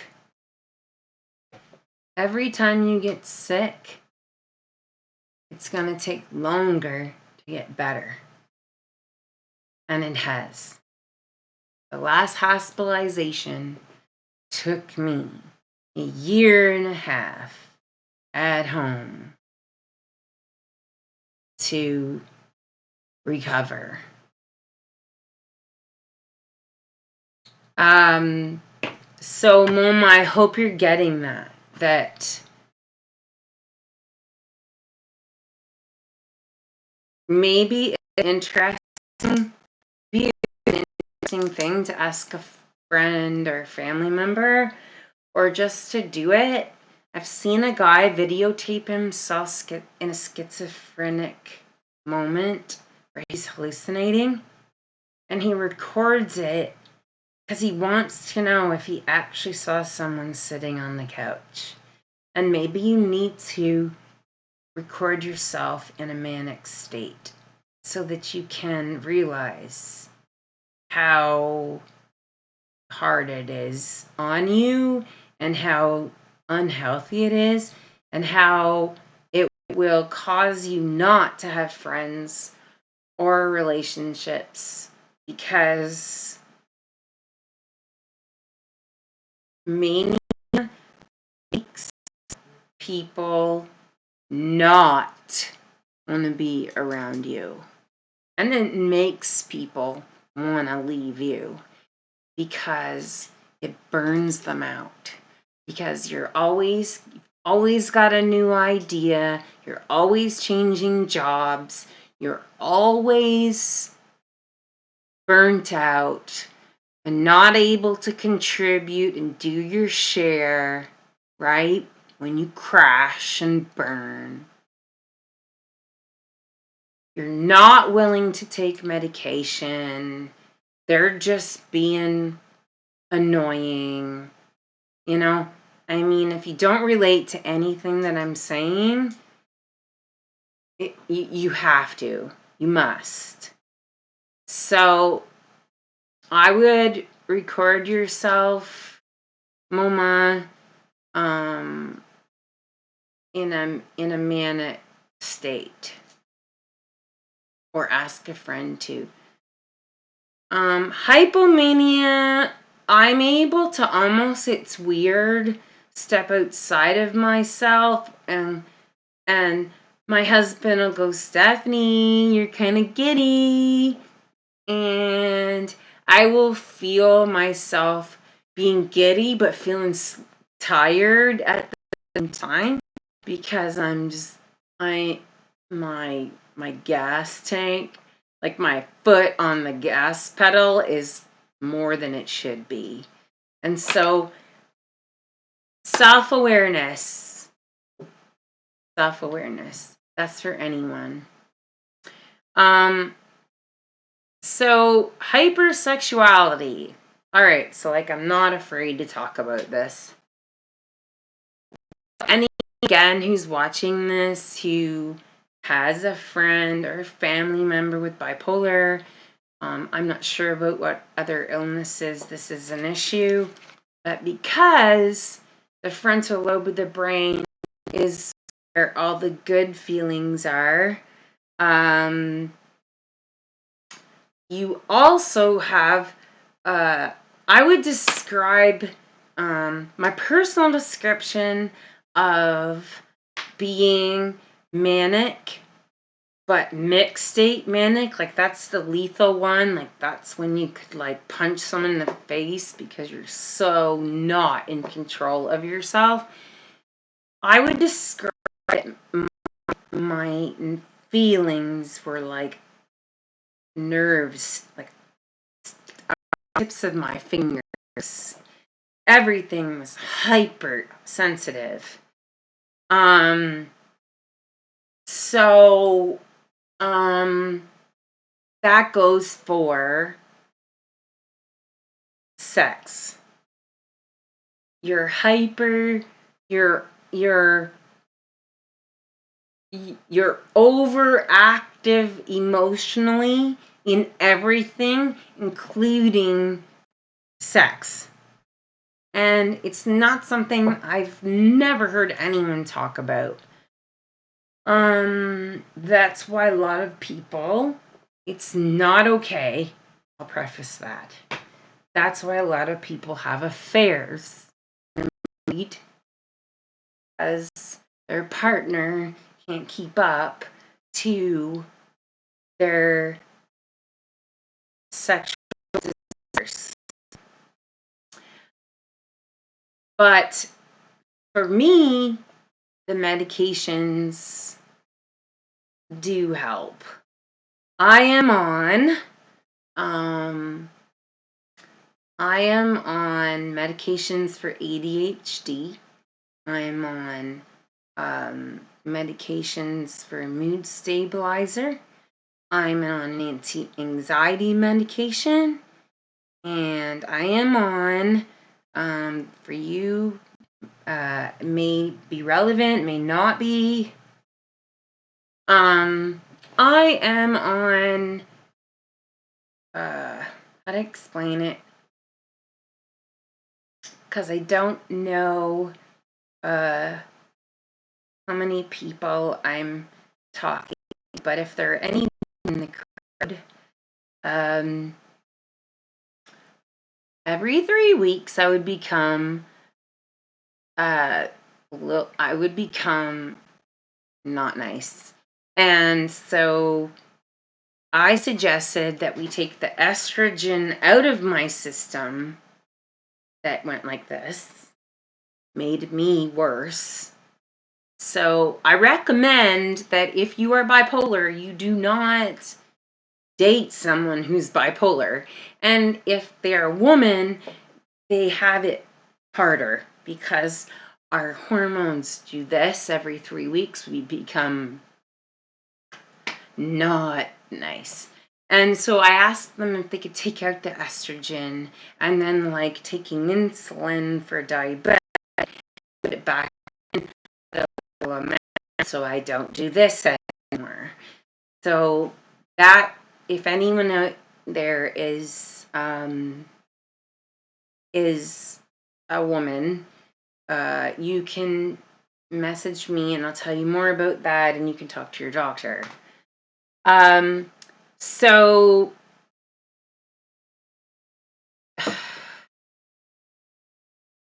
I would say that people that are manic or hypomanic are highly sexual, but I would say that if you have the right medication,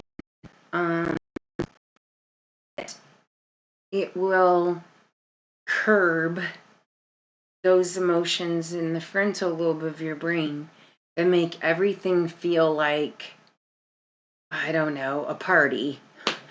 You need to, in order to have a healthy relationship, you need to have someone, you need, what am I trying to say?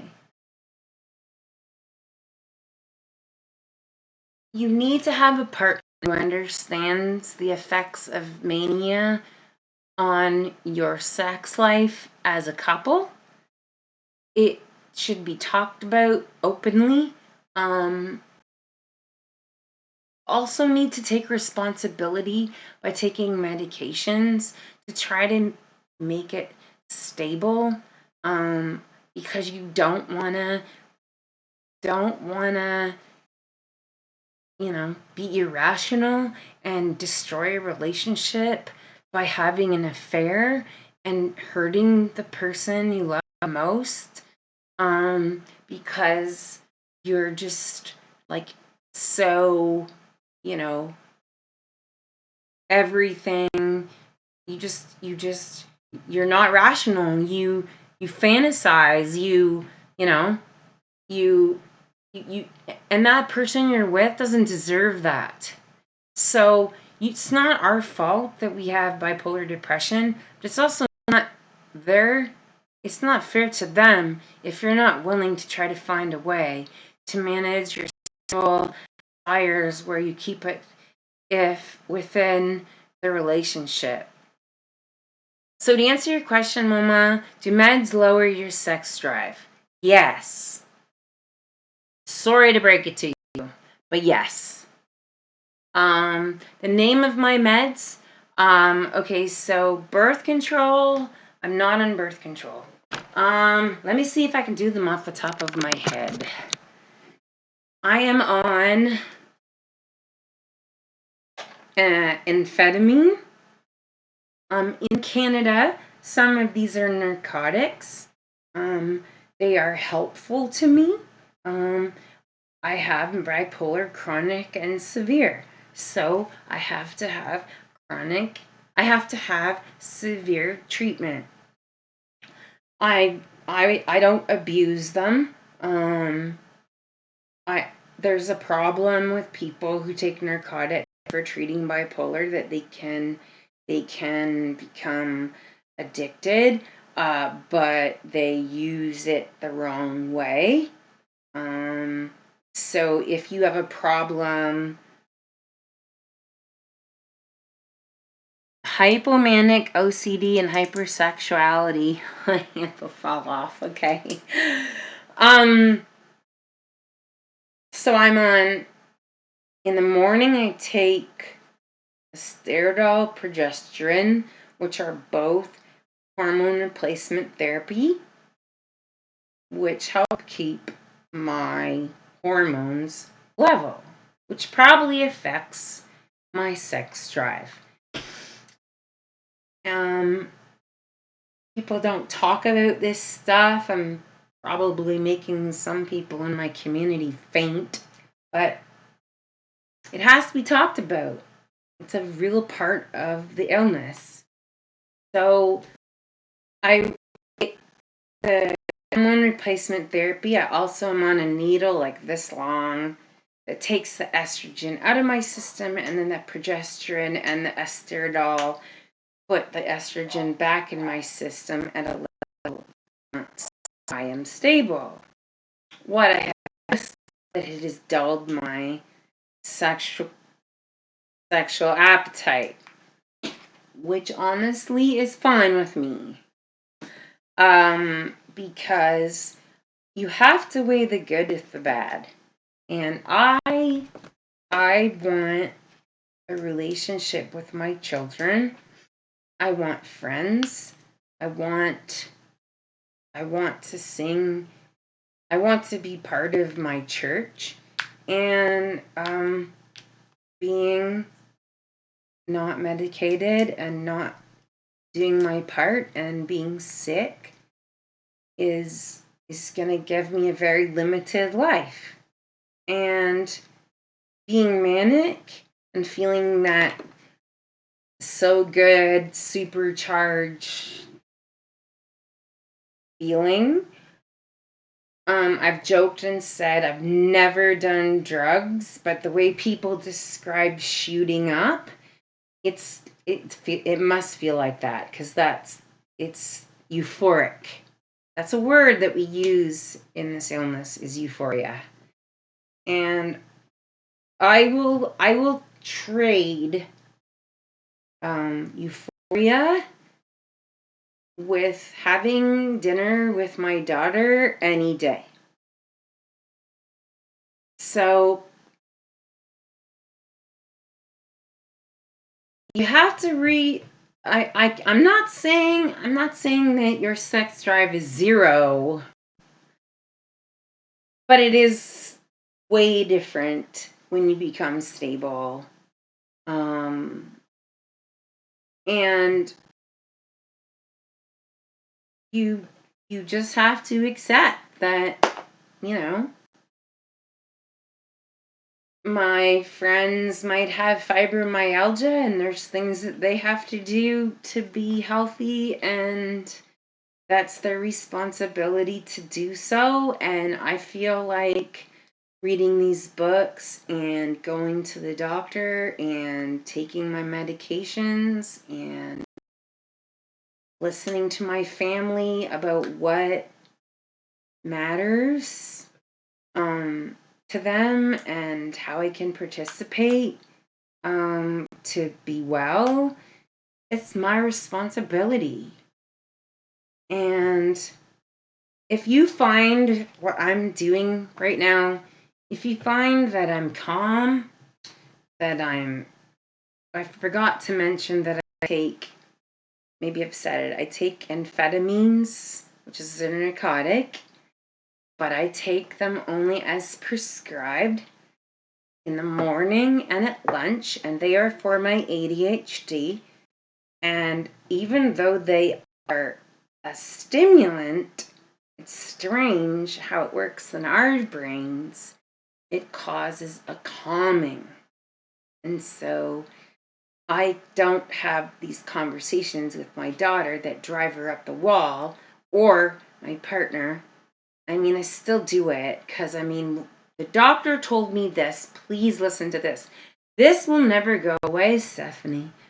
You'll only learn to manage it. And that was a very hard thing to hear. He only said that last year, but it's a very valuable thing to take in. And so when I take my ADHD meds, I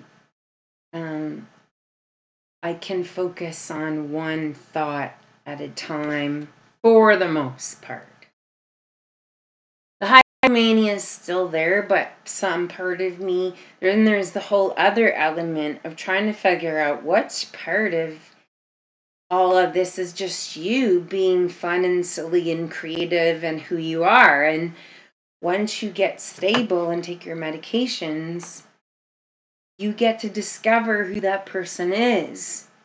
But if you refuse to take treatment, if you refuse to exercise, if you refuse to listen to your family's feedback on how you're hurting them, then you will not get where you want to be. And you will, thank you, Moma. You will be broke. Because Moma, you're the only person, you and Denzel, that I ever helped in my life. I don't care. Because I have goosebumps up and down my legs right now saying that. And I'm almost going to start to cry. Because if you can't hear me, that you're hurting you, I will tell you I'm 45 and I'm just starting to make money. If you are 25, I think it's Moma. You are 15 years younger than me. If you get the right treatment, if you work at it, if you read books, oh, wow, Denzel, thank you. Denzel's saying that it's cured your bipolar. I will say that, you know what? I want to tell you, you're talking to the level, Stephanie. I have bad days too. You will see me white as a ghost. I put makeup on for I just felt like it. And sometimes you just have to do that. You have to put on your favorite pair of jeans and your favorite shirt and go, I'm just going to show up for me today, even if I'm just going to watch TV. It just makes you feel better. But it's not fair that we got sick, but that's irrelevant. It just is. I've got an emoji of myself. I've got an emoji of myself that is, it says, it is what it is. Right? So let's stop crying over spilt milk. Let's get down to business. And if I'd listened so much sooner, I'm doing this for you because I love my family with all my heart.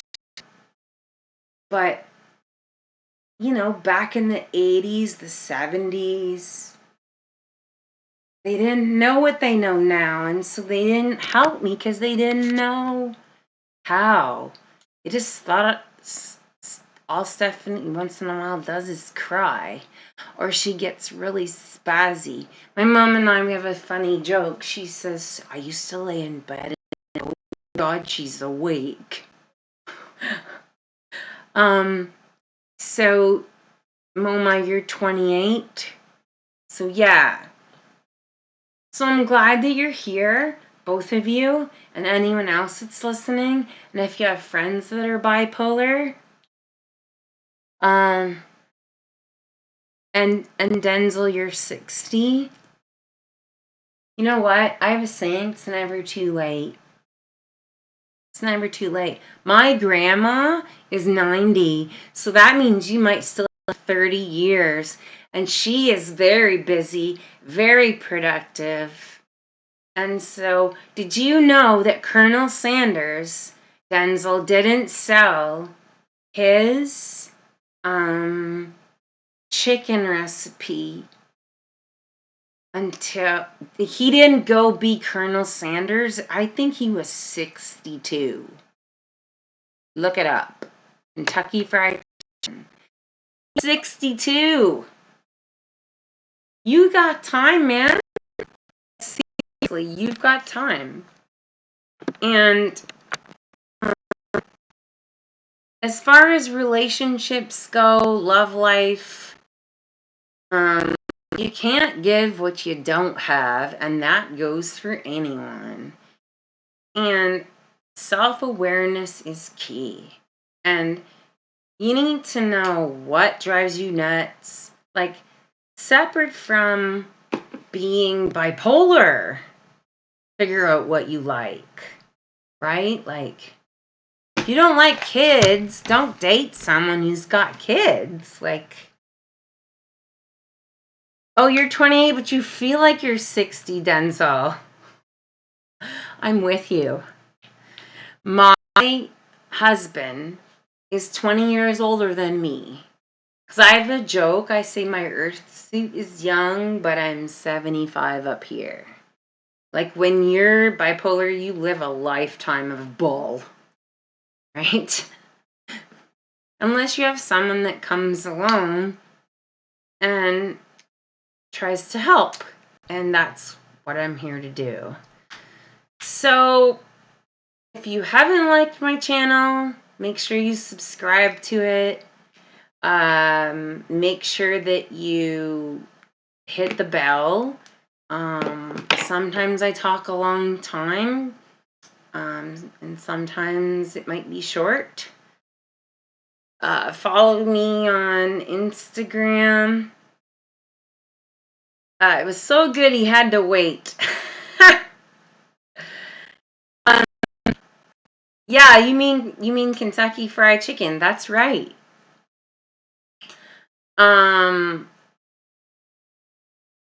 You can innovate at any age, and if you go to living.ca and you go in the news, now mind you, I'm 50 pounds heavier. You won't recognize me. I look like my older aunt to myself because I was healing. So when I tell you what I'm saying, I've actually lived it. But if you go there, you'll be able to see what I've been able to create. And I started it 3 years ago. And I know totally where I want to go with it all, but I do have a routine. I go to bed early, I get up early. Fit Elgin. Fast life, Denzel. At 28, you can. At 28, you can. But if you want to look I get, I'm not trying to brag, I'm making a joke, but I'm mistaken. My old son is 22, and I get mistaken for a girlfriend. And I'm not bragging, I'm just saying, if you don't get enough sleep, and if you don't eat properly, and you are manic all the time, you will look worn out. And my doctor has shown me in research, people who are don't live as long as people who are not. And that's because we self-medicate with drugs and alcohol, which I'm grateful to God that I don't. And I don't smoke anything. And I'm spiritual. I'm a Christian. I follow Christ, and so I find my going to church once a week. This is just my prerogative. I find going to my church once a week. I have a pastor who's from Ireland. He wears hoodies and jeans. We drink coffee. There's 800 of us, and we all just learn and hang out together. So Denzel, you're saying you study history, famous people had it, and a family member around the 19th century. So, and you believe your mom has it. Well, I'm not going to say, but I believe there's some people in my immediate who had it. And I was so ashamed to go to family functions because here I am on my second divorce. So I was humiliated. And one of my family members, I was Facebook messaging, and I told them who I adore them, and I told them why I don't go to family functions, because I'm absolutely humiliated that once again my life is a train wreck. And they actually said to me that my family member was diagnosed with it, and that's all I'll say. So there's not just one, there's two, and I actually think there's one more. So yeah, it's hereditary. That's awesome, Denzel, that you're a Christian too. My relationship with God is, in spite of me and my mistakes, His grace is sufficient for me.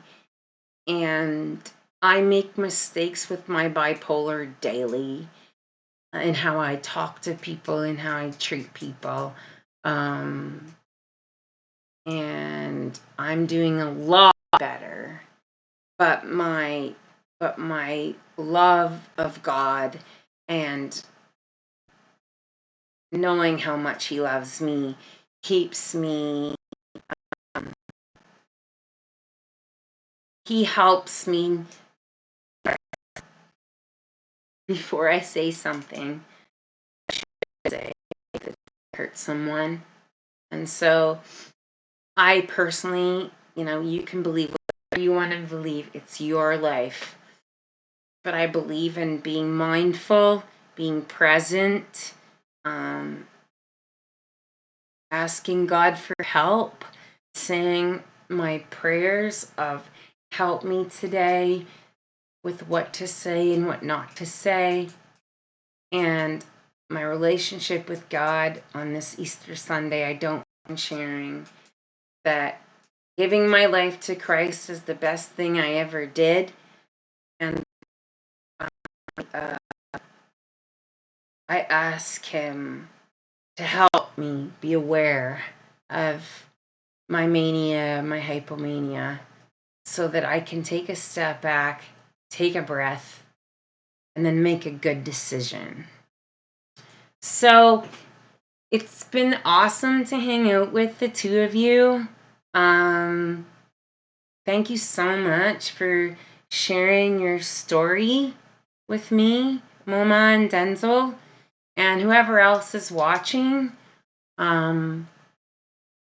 If you have anxiety,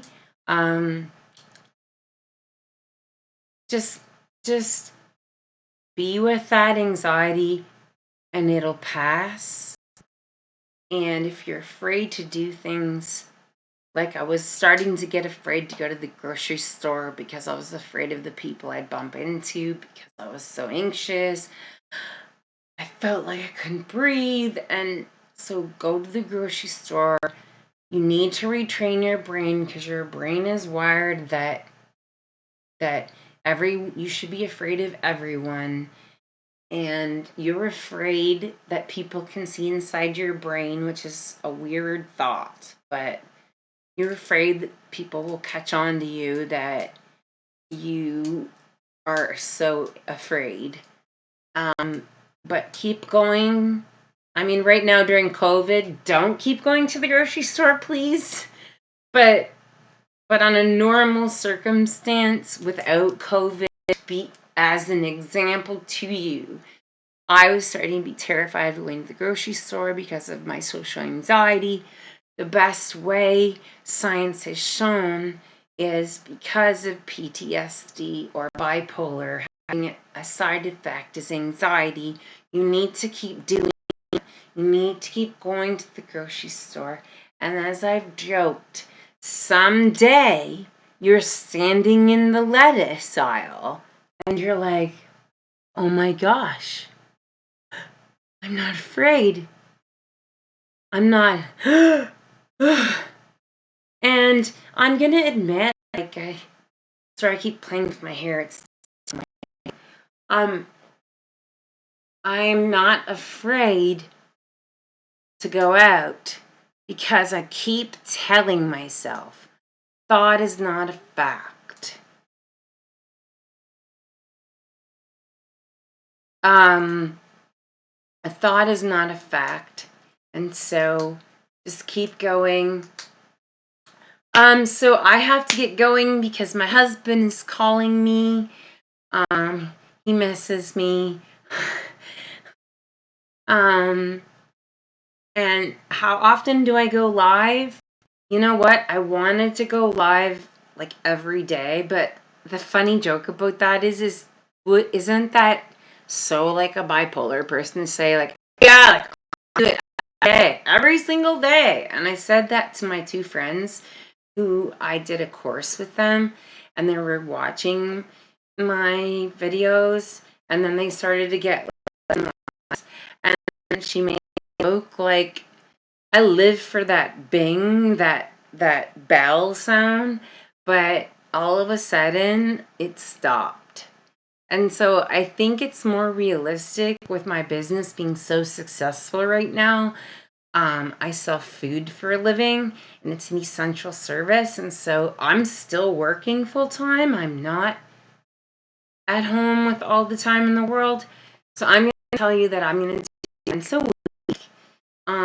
If I am having a really great day, I'm all caught up, my family has gotten the attention from me that they deserve, then I might be able to hop on for 10 minutes and say hello. So make sure that you hit the bell, and then you'll hear the bing of when I come on.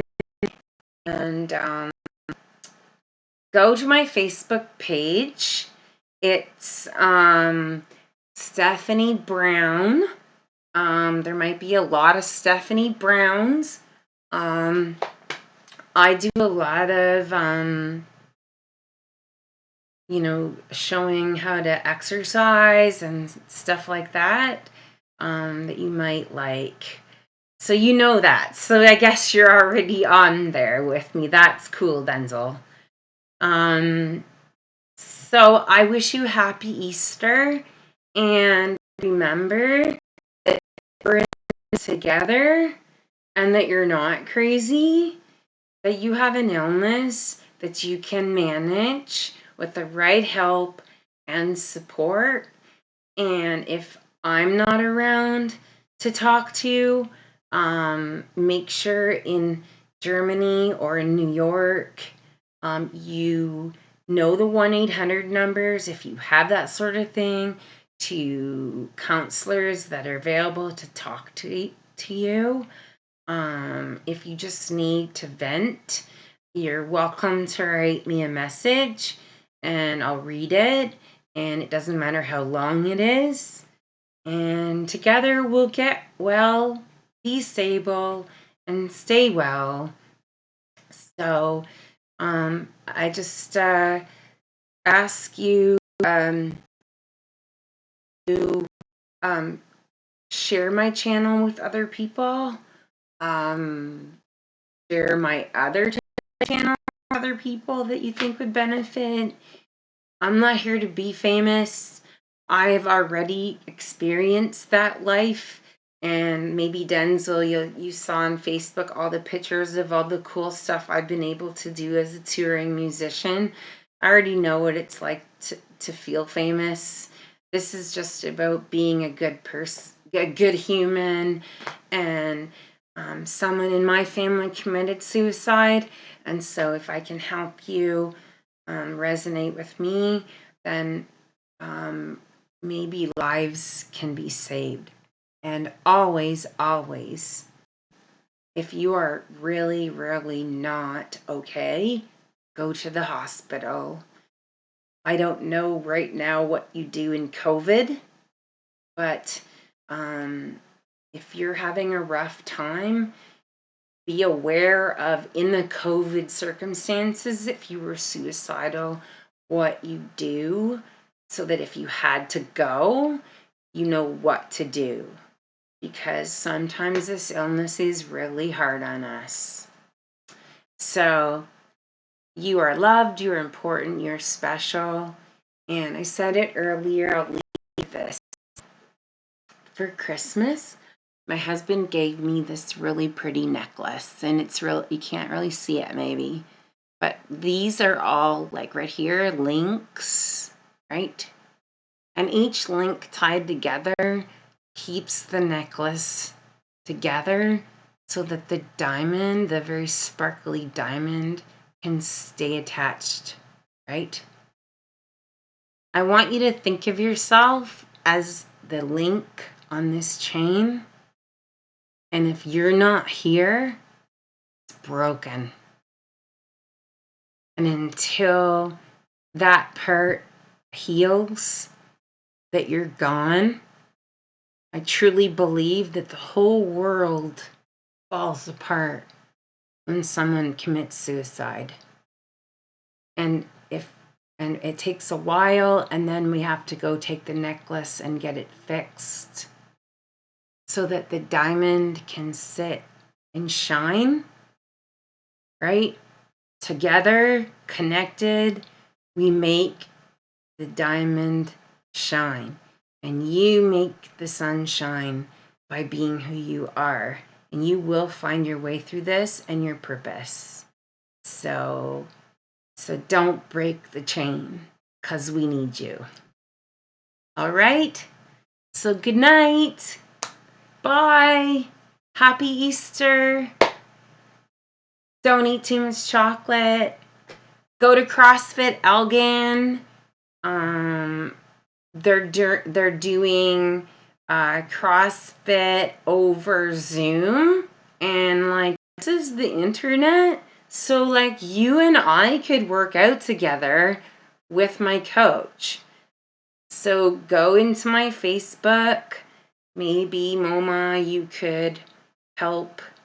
Maybe Denzel could help Moma find where you can go to the CrossFit link, and you can see me dying on there. So bye for now. God bless you.